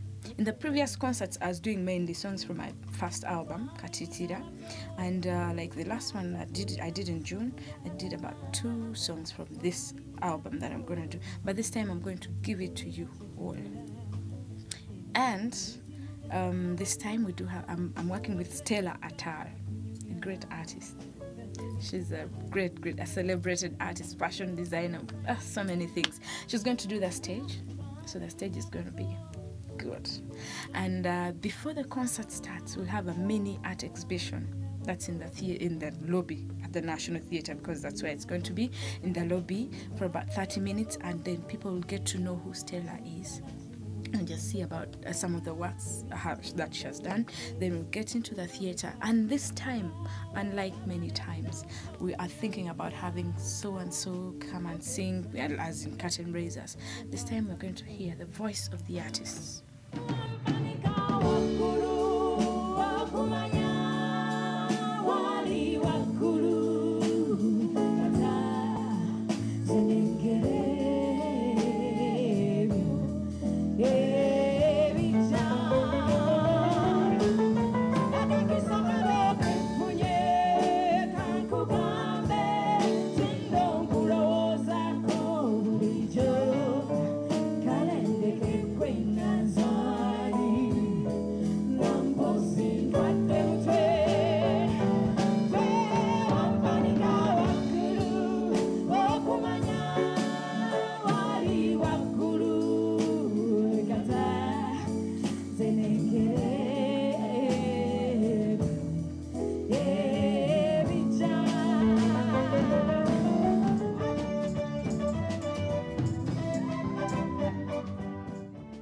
That marks the end of our show today. Send us mail for comments and suggestions about the show. Our address is artanddesign@ntvuganda.co.ug. And until next week, nice viewing.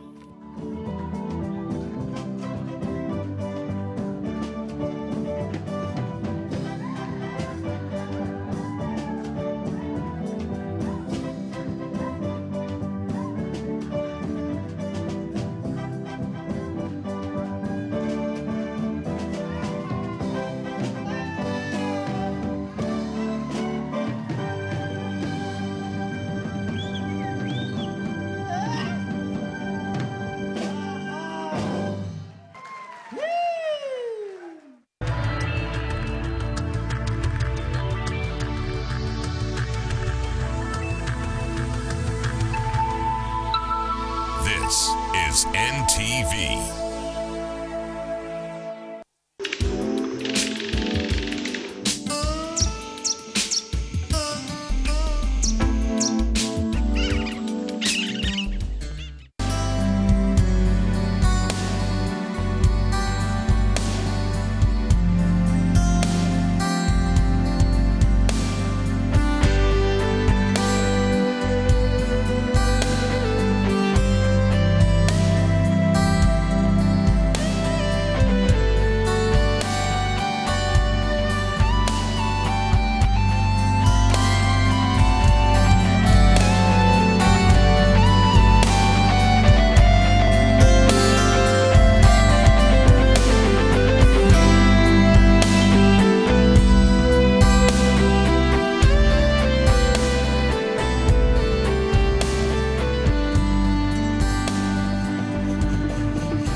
Combination here, y'all.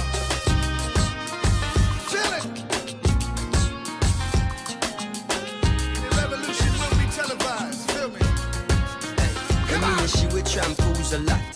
Several mornings she shampoos my locks. Always have my back, she stand true to that. Real type of loving, thank you for that. Yo, run barefoot without no shoes and socks. Cause she keep herself clean, man, I got catch no rush. And she love me for real, man, I feel have no cash. And any little thing and from a splish, she splash. Yo, all this blinging is like you forgot. Use cheddar as the bait, then you recruit the rat. So we listen couple speech of Martin Luther chat. Dennis Brown, Bob Marley and some super cat.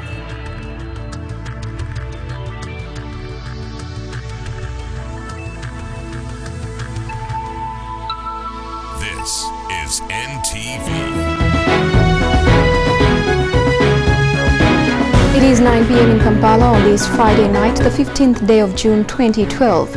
You're right on time for tonight's NTV Weekend Edition. Welcome. Tonight, the oil debate is back as legislators from Bunyoro threaten to divorce the NRM party over President Museveni's remarks. Be sure to have your say on this in our NTV Weekend poll. And on a sad note, the conjoined twins who had been referred to Mulago Hospital from Kabarole district have died this morning at Mulago Hospital. We will have the details of that story, plus, of course, our weekly profile feature and the very latest in sport. Good evening, I'm Josephine Karunji. We begin with the headlines. Enough is enough. Tukoye.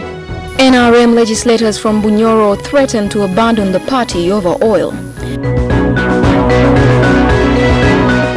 I'm Hilary Yesiga at the Anti-Corruption Court to give you the update on the case involving the 3 former health ministers. Witness the battle of the champions in the Shaka Municipality parliamentary race, and the unemployed and hungry youth who confronted KCC for the Youth Fund. I am Agnes Nandutu to bring you this part of the humorous news in your living room. Congo Brazzaville arrived in Kampala last night and had a feel of the Nambole Stadium this evening. Join me, Alfred Dong, for the details of the composition of their team.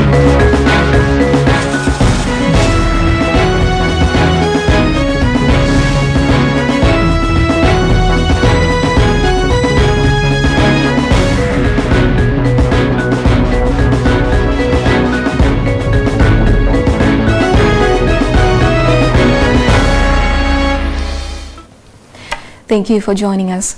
Lawmakers hailing from Bunyoro region are threatening to withdraw their support to the NRM if government fails to address their concerns over oil. In a media briefing held at Parliament this afternoon, the MPs were concerned over a statement made by President Museveni during the Mpango celebrations through the First Lady Janet Museveni that they should concentrate on farming instead of discussing oil.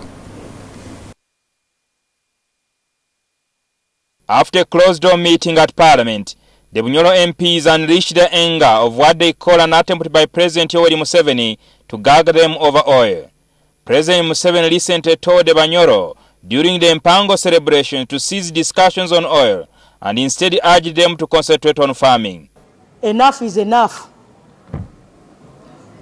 Enough is enough. Tukoye okulimbwa limbwa. We feel betrayed as a region. We demand a statement from the head of state. Because this message was read for him by the First Lady.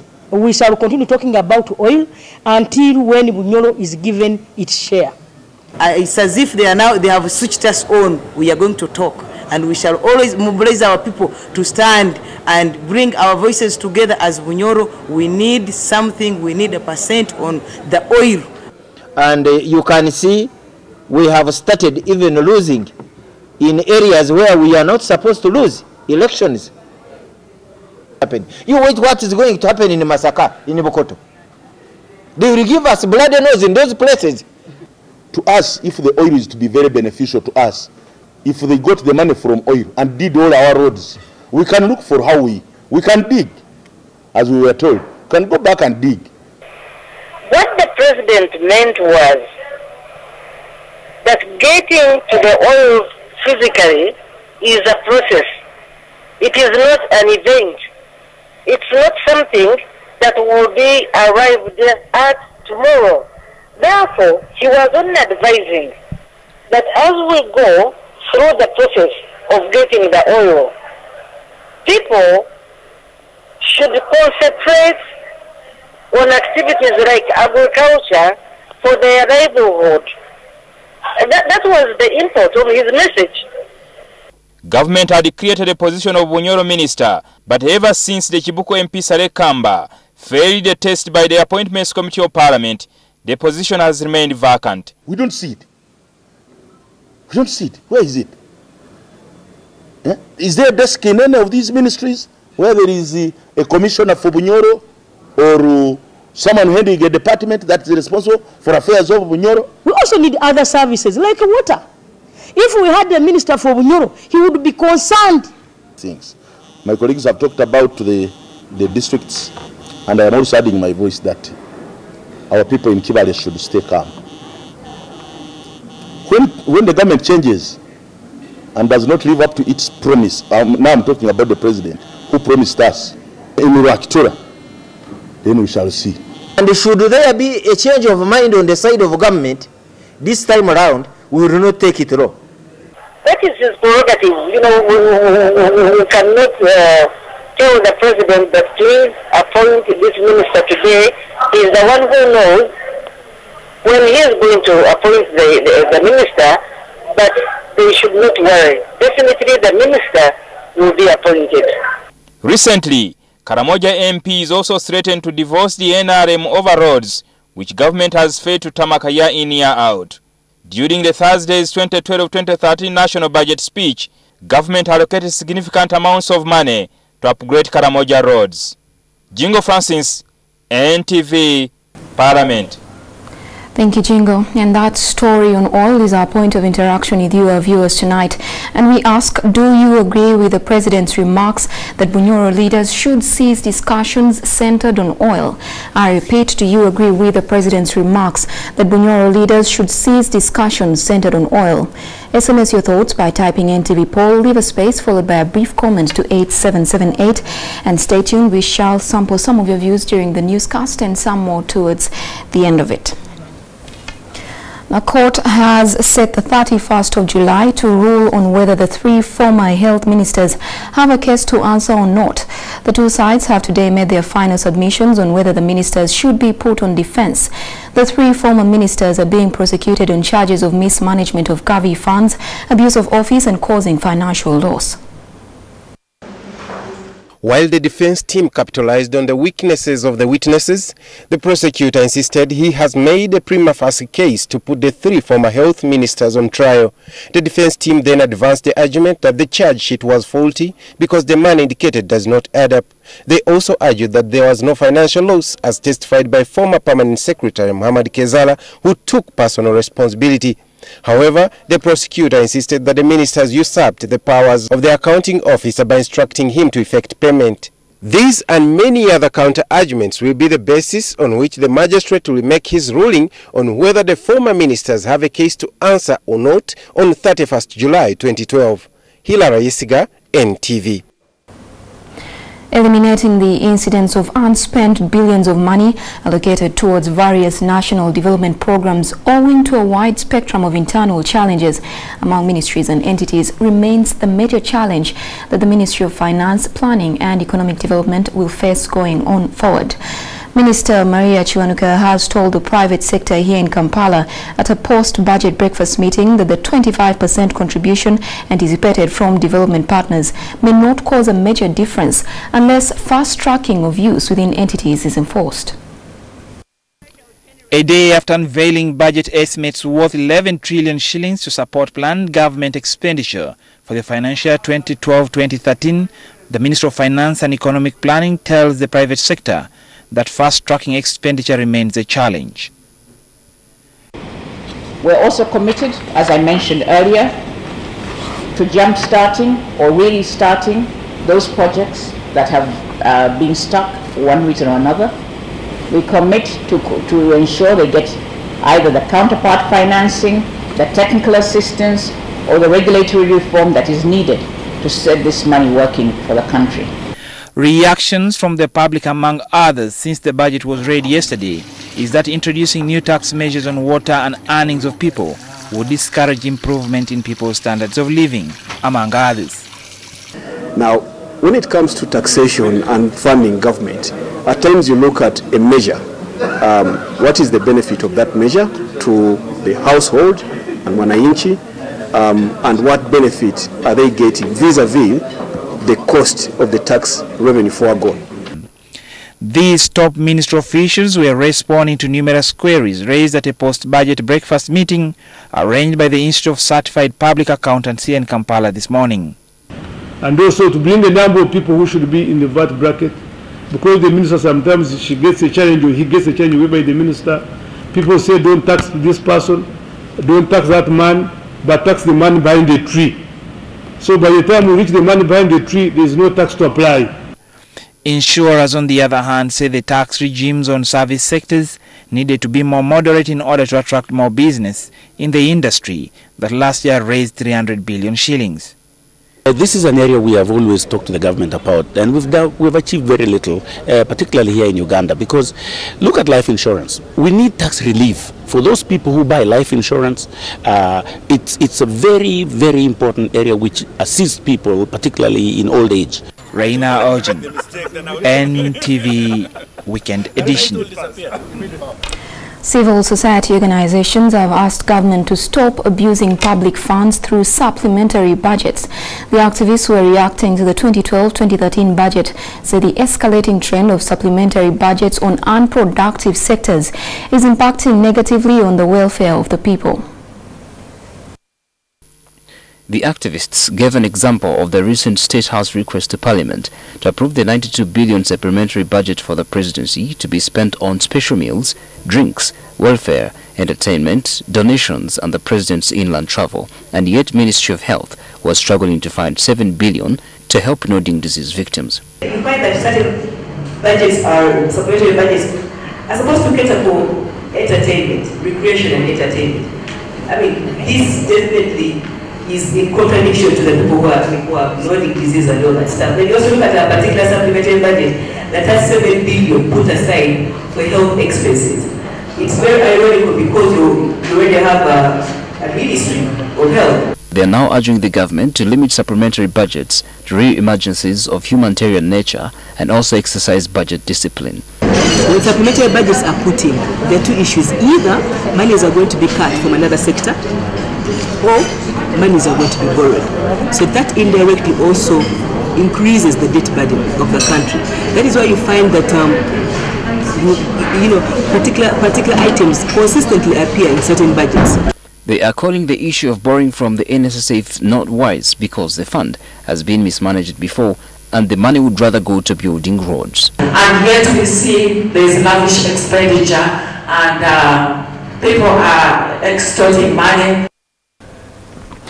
The conjoined twins who had been referred to Mulago Hospital from Kabarole district have died this morning. Authorities at Mulago say one of the babies died of heart failure and an emergency operation to save the other surviving baby was not successful. Speaking to the press at Mulago Hospital, senior pediatrician Dr. John Sekabira said the second child succumbed to multi-organ failure as a result of toxins which were circulating in the blood from the dead baby to the normal child. Now, the babies were joined at the heart, liver and umbilical cord. The female babies were born to Justin Chialisima and Samson Turiatwamba, all residents of Kajinga Rimi sub-county in Kabarole. Because we realized the intestines of the other baby whom was presumably dead, we found them already rotting, actually, as you can see. The room was rotting. So, and that one takes you back, you realize that there is what we call toxins which are released from the dead tissues. If they start saturating into the normal baby, the baby will not have. So, in the circumstances, we agreed that in order to save the living baby, though even itself was having issues, it was not good to say that her health was not also very pretty, but we took a decision to try and save that living baby. To close it to my mind, the baby was like full of life, was kicking. You could see that this is the baby who going to survive. Let's break off for a short while now, but we return with more news and you can expect.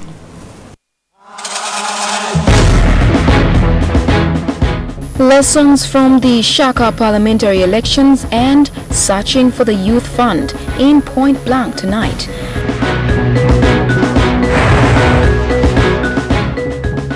And Uganda Cranes medical team clears Andy Mwesiga as fit to play in tomorrow's AFCON qualifier against Congo Brazzaville. NTV Weekend Edition continues after this short break. See you shortly.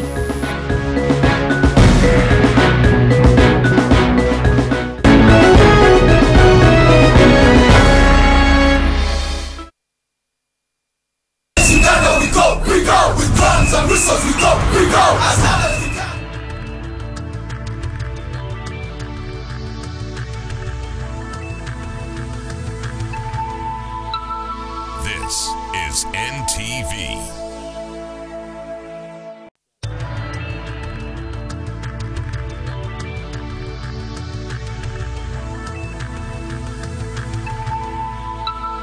This is NTV.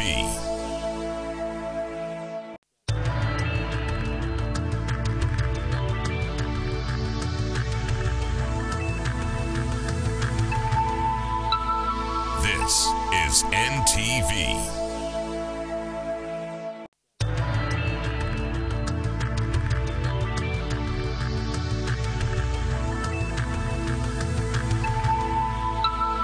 This is NTV.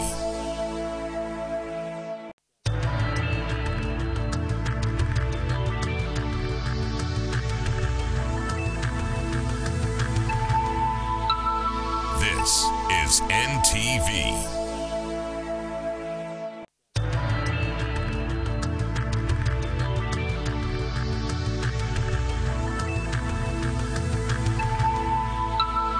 This is NTV.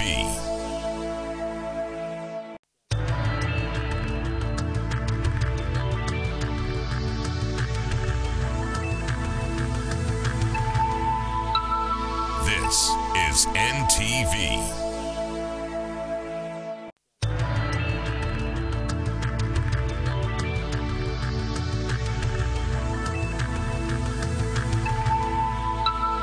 This is NTV.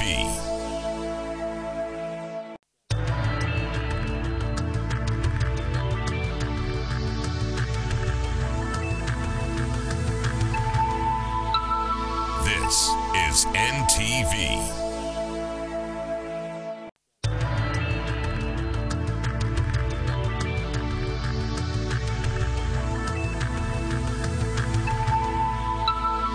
This is NTV.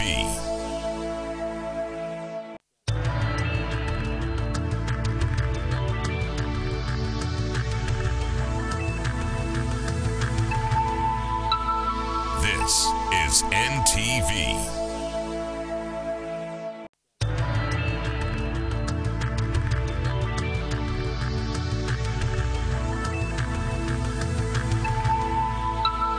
This is NTV. Welcome back to NTV Weekend Edition. We begin with a reminder that in our NTV Weekend poll, we asked, do you agree with the President's remarks that Bunyoro leaders should cease discussions centered on oil? I repeat, do you agree with the President's remarks that Bunyoro leaders should cease discussions centered on oil? To have your say, text 8778 followed by your name and where you're texting from. Let's now take a look at some of your responses. And we begin with Michael Awoneka, who says, again, a gross error made. The mineral resources belong to government and it holds them in trust of citizens. It shouldn't rape citizens of their rights. This is gross suffocation of people's rights to participate in decision making. The President's declaration is murder to inclusive and participatory democracy. Ivan Twinamasiko says oil is a national resource. Let the policies that govern it be a national issue. Thomas Ochaya says, I do not agree with the President. If they don't demand for their fair share, who is going to do that on their behalf? When the people fear their government, there is tyranny. When the government fears its people, there is liberty. And those are words of Thomas Jefferson. Edgar Taebo says the Bunyoro are going to be victims of the side effects of oil exploration. They have a right to fight for a reasonable share of the oil revenues. Well, thank you so much for those responses. Stay tuned. We shall be bringing you more comments at the tail end of tonight's newscast. Now moving on, high hopes that progress towards discovering the cause of nodding syndrome in Uganda have been further highlighted by a renovated viral hemorrhagic laboratory in Uganda. Uganda Research Virus Institute, in partnership with Centers for Disease Control, have set up a laboratory, the first supported CDC laboratory outside the US, which will help in early detection, diagnosis and response to hemorrhagic fever viruses like Ebola, Marburg and other pathogens. This means Uganda is now ready to detect any cases as well as any new viruses without always running samples in CDC in Atlanta. According to the CDC director, though long-term, the major study which is costly to understand nodding syndrome is a prospective cohort study which entails enrolling families suffering with nodding syndrome and following them. We have established some community surveillance to see how wide the problem is beyond the currently affected districts that has been in place now.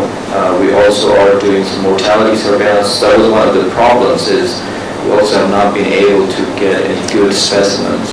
CDC is also trying out clinical trials to find out the most effective treatment regimen for the sufferers as further investigations go on. So far, 200 causes of the syndrome have been ruled out, and as the CDC investigates, the Ministry of Health has been putting up treatment centers and looking into nutritional needs of the patients. Suspicions are geared toward onchocerciasis or river blindness and vitamin B6 deficiency. Meanwhile, the newly renovated lab equated to the one in CDC Atlanta will help speed up the process. Cases of hemorrhage fevers like Ebola and Marburg before have been detected based on samples sent to Atlanta and WHO Geneva, hence delaying the process of early detection, diagnosis and response or containment. But this time round, we are able to get the samples from the field, process them, and within turnaround time of 24 hours, we can tell whether people are infected or not. Uganda Virus Research Institute and CDC are also opening up a laboratory in Arua to control plague or animal diseases. A program has been going on to understand the ecology of plague and find ways to control it. But why is Uganda such a hub for endemic diseases that it has necessitated the construction of such a lab for national and regional referrals when other countries get suspect cases? Just because of the geographical location of Uganda, its ecology, its climate, it's a very good place for the environmental factors to contribute to these viruses and bacteria that cause these outbreaks. After diagnosis from the lab at the UVRI campus, additional processing will always be done from different laboratories outside of the country, primarily at the Atlanta CDC laboratory.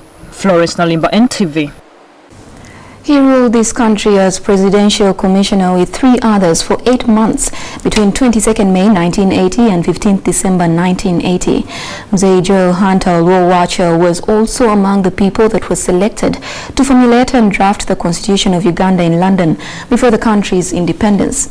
In this week's profile, Maurice Ochol talks to Joel Hunter, War Watcher, one of Yoweri Museveni's closest confidants, while he worked as clerk at the Ministry of Local Government.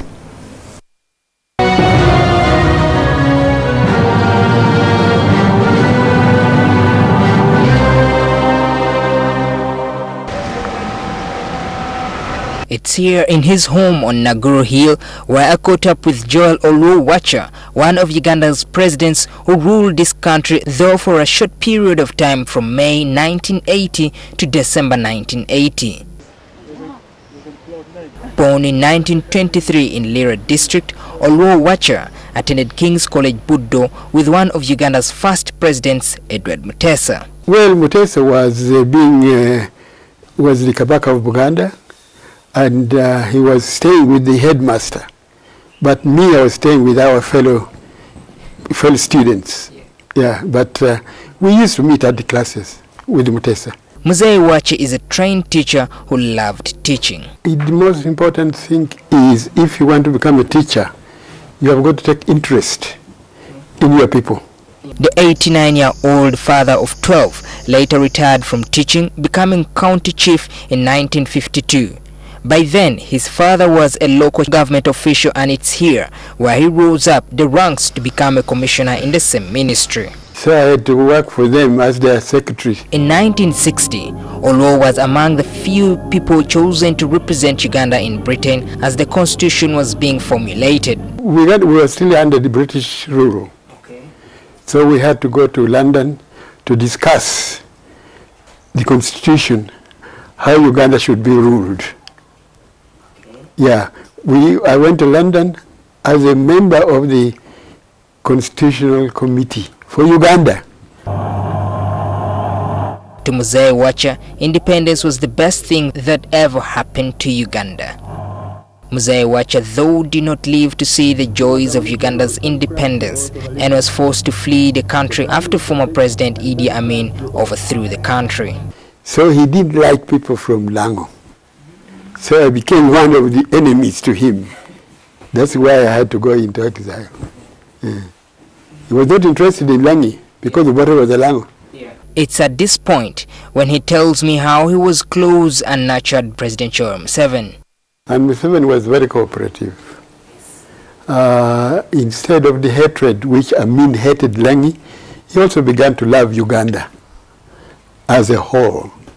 So, as a Uganda lover and working for the government, he was in the public service, working for the government. He was behind me. We were working together. His competence in leadership earned him the opportunity to rule Uganda with 3 others between 22nd May 1980 to 15th December 1980 as a presidential commissioner. Mwanga was one of the top leaders of Uganda. But then he lacked what I didn't know. So they thought that it would be better to get 3 of us who are educated. Wacha is a regular church goer who spends his free time visiting old comrades, having lost his wife years back. One of the things which he said, which still remains in my head up to date is that, children, everybody, you should listen to your parents. If you don't listen to your parents, it's the world which teaches you. Hunter, watcher, or warrior. His contribution to the nation was recognized on Labor Day this year when President Yoweri Museveni decorated him with a medal. The little-known presidential commissioner has not yet received his gratuity as one of the leaders who ruled this country, even after promises from the government. They watch a role. The late Justice Muchoncho, the late Justice Musoke served this nation at the rank of the president. Although this was called the titular heads of state or shared presidency. But what remains a fundamental fact is that they were president. The only problem here is how government is running, which we think the president should prevail over it. Because these are people who have been president here like him. And that means tomorrow there will be other people who will be president.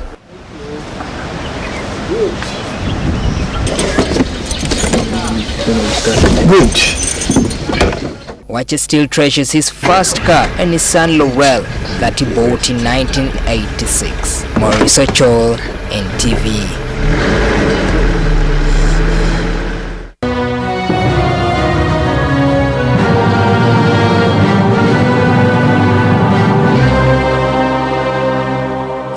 Thank you, Maurice. A very enlightening feature there. In our weekly political satire, the lessons you have to learn from the contest for the Shaka Municipality parliamentary seat and the youth in Kampala who went in search for their youth fund at KCCA but only found some posho and beans to make their day. Agnes Nandutu with Point Blank. His ears bite off. Hey! I am the man who can just look at the woman and she gets pregnant. Where did you train from? You should leave issues of the generals to the generals. You want another rap? Yeah, Susan!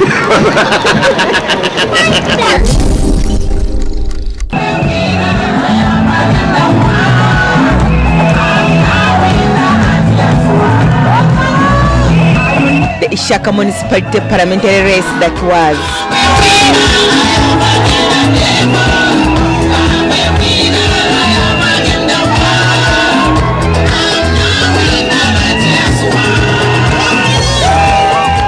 The contest between NRM's Nasabasajja Balaba, the man who sees, and FDC's Odotayebwa, who never forgets.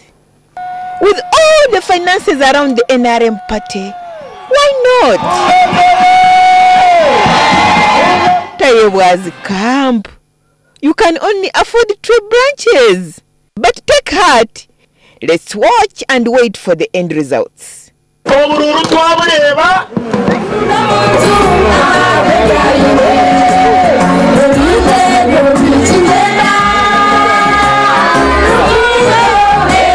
Abantu babushenyi bakunda munonga President Yoweri Museveni.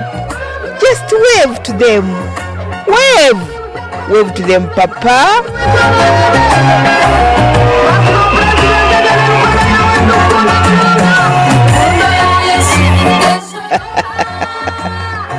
Basajja brought all the big people, but Tayewa also tried his best to bring the FDC big shots.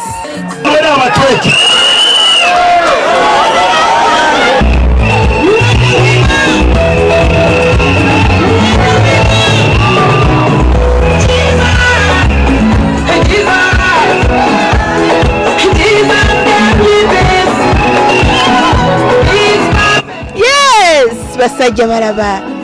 Are you really the winner? What about you, Odotayewa?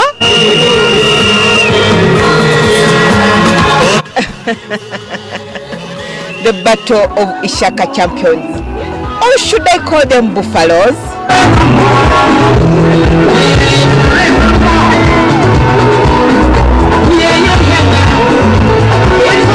Yes! Corner!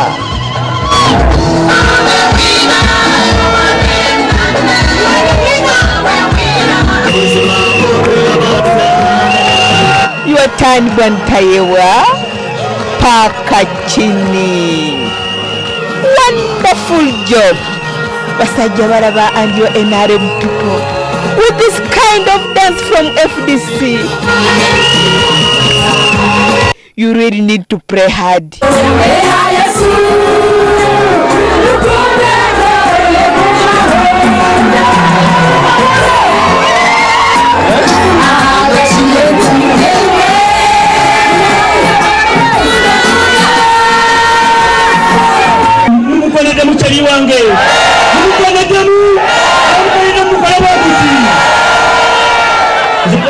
Mwana kwamba tabia nyongeza kugamba nyongere kuchimasire kuchinyongere tubederi tubeyanga tubena wa parliament tubale nyo.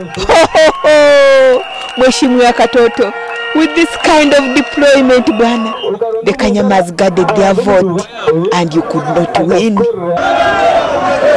All right, back to Kampala. The youth are demonstrating on their way to KCC in search for their youth fund. Will you fund them a fund? So, what is your problem, young man? People have graduated, people have diplomas, people have certificates, people have degrees. They have graduated, but they are doing nothing. Now, what do you want to do here at KCC? We call upon all people in this nation that graduated. To do what? We want people to put on their gowns. We want to show the country that gowns are useless. We want to show the people that there is no gold or diamond hidden in graduation gowns. What next? We are declaring them to be night dresses, overalls, and just like normal clothes. You can even use them as mats just to sit on. Anyway, you have not found the money, but here is police lunch to share. Tasty. Tasty posho and beans. Come and enjoy our money. Agnes Nandutu. Point blank.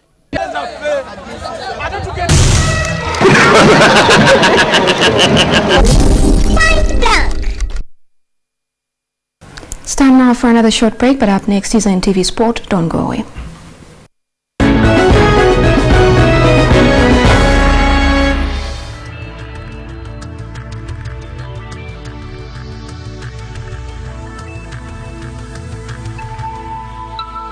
This is NTV.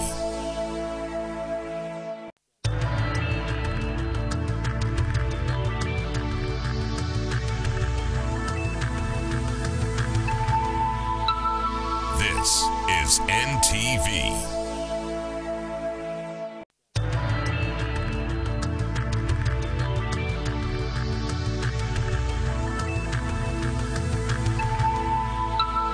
This is NTV.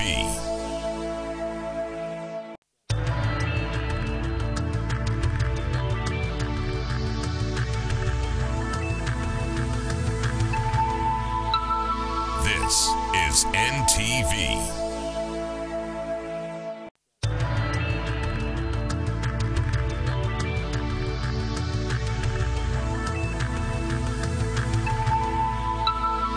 This is NTV.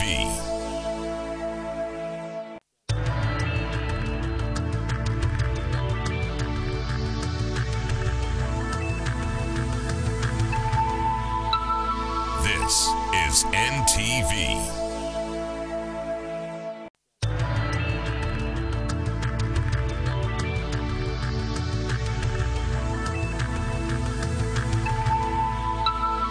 This is NTV.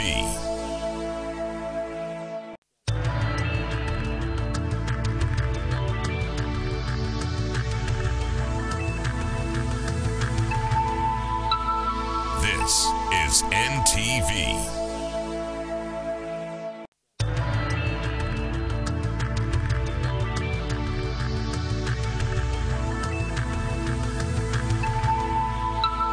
This is NTV.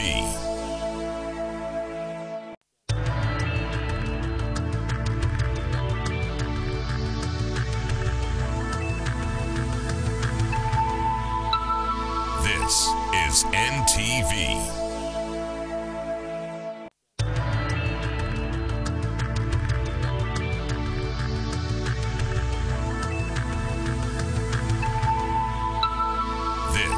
is NTV.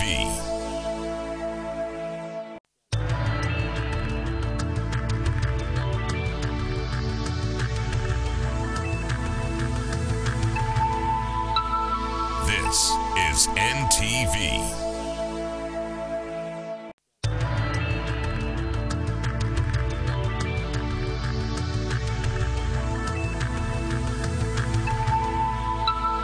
This is NTV.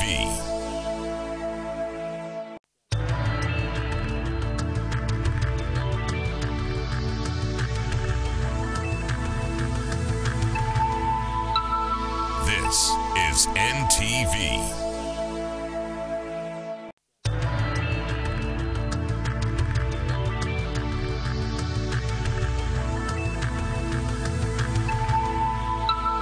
This is NTV.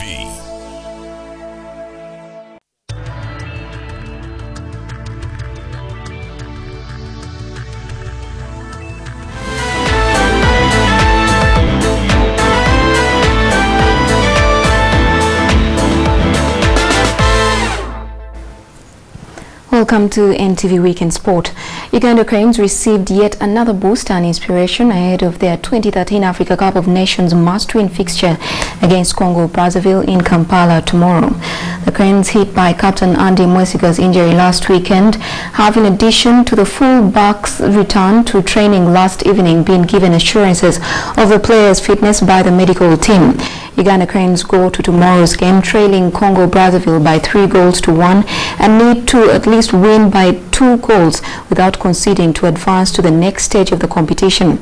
The National Football Governing Body's executive have pledged a huge bonus to the team without specifying the amount, only if they manage to qualify to play in the next stage of the competition.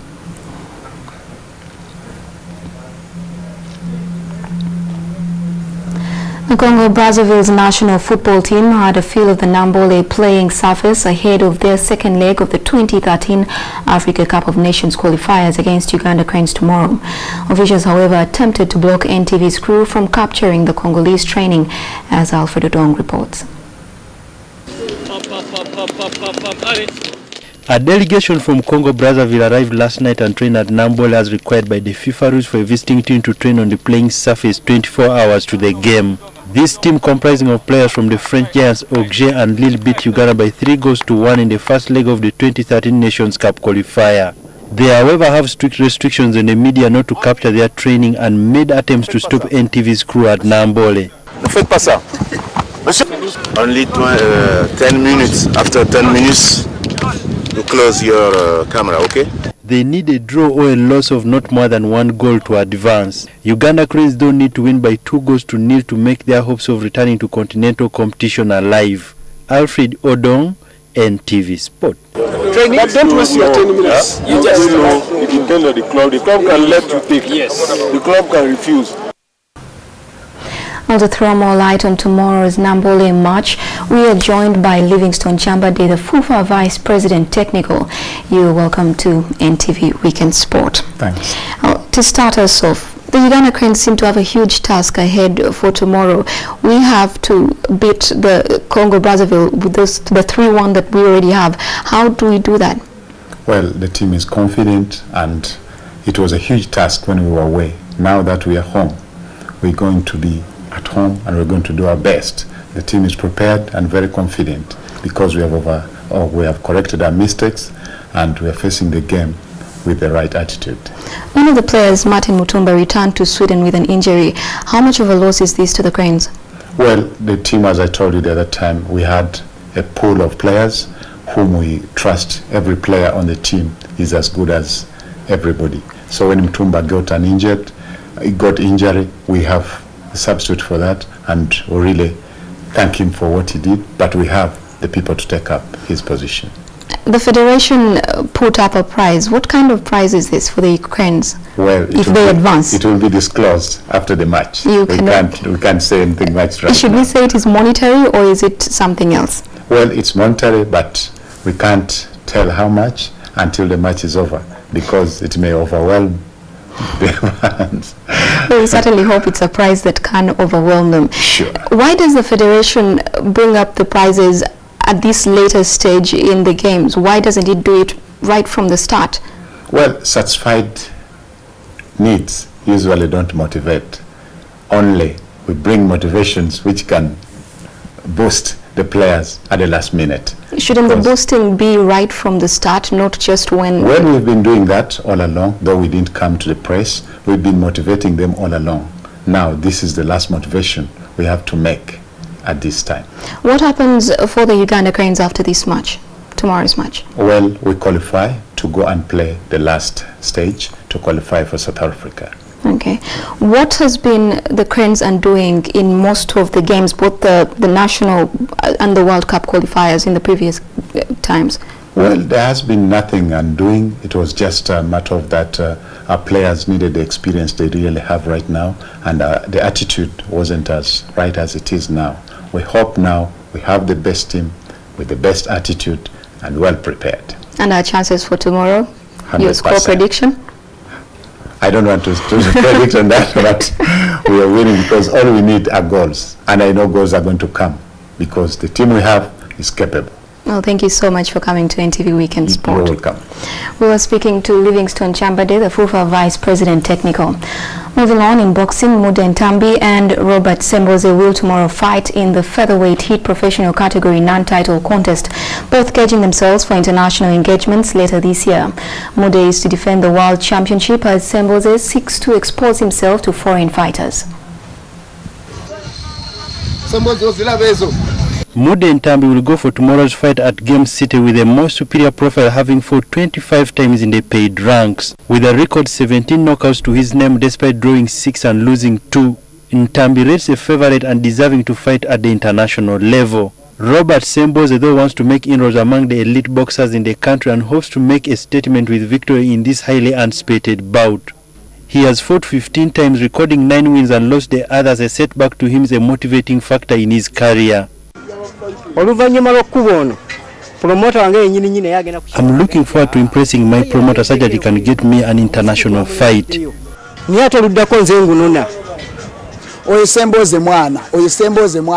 He cannot match my abilities. I'm going to knock him down on that day. There will be 5 undercard bouts before the main fight to assess Ntambi, before he goes to defend his World Boxing Organization bantamweight belt in Cairo in September. Semboze is hoping to host a South African in Kampala later this year. Alfred Odong, NTV Sport. And that's all we had for you in sport. Thank you for watching. We'll be right back.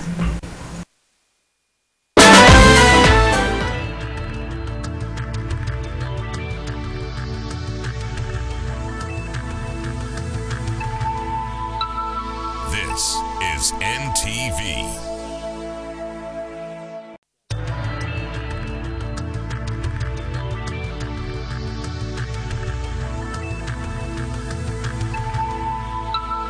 This is NTV.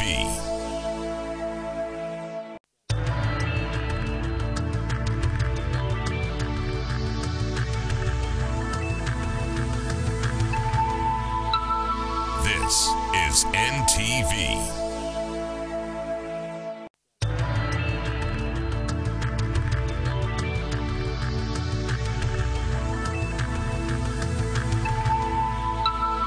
This is NTV.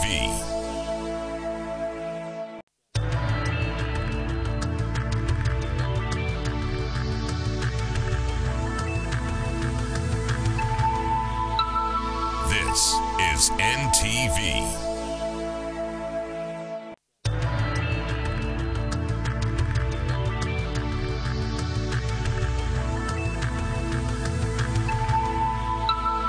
This is NTV.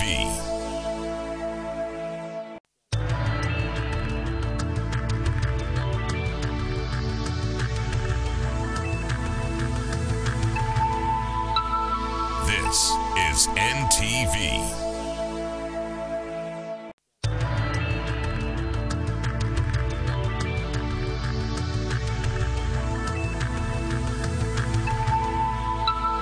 This NTV.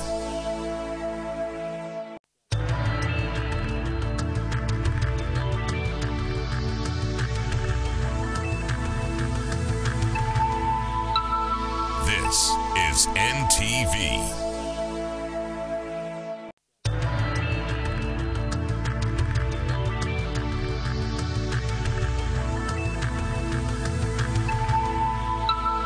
This is NTV.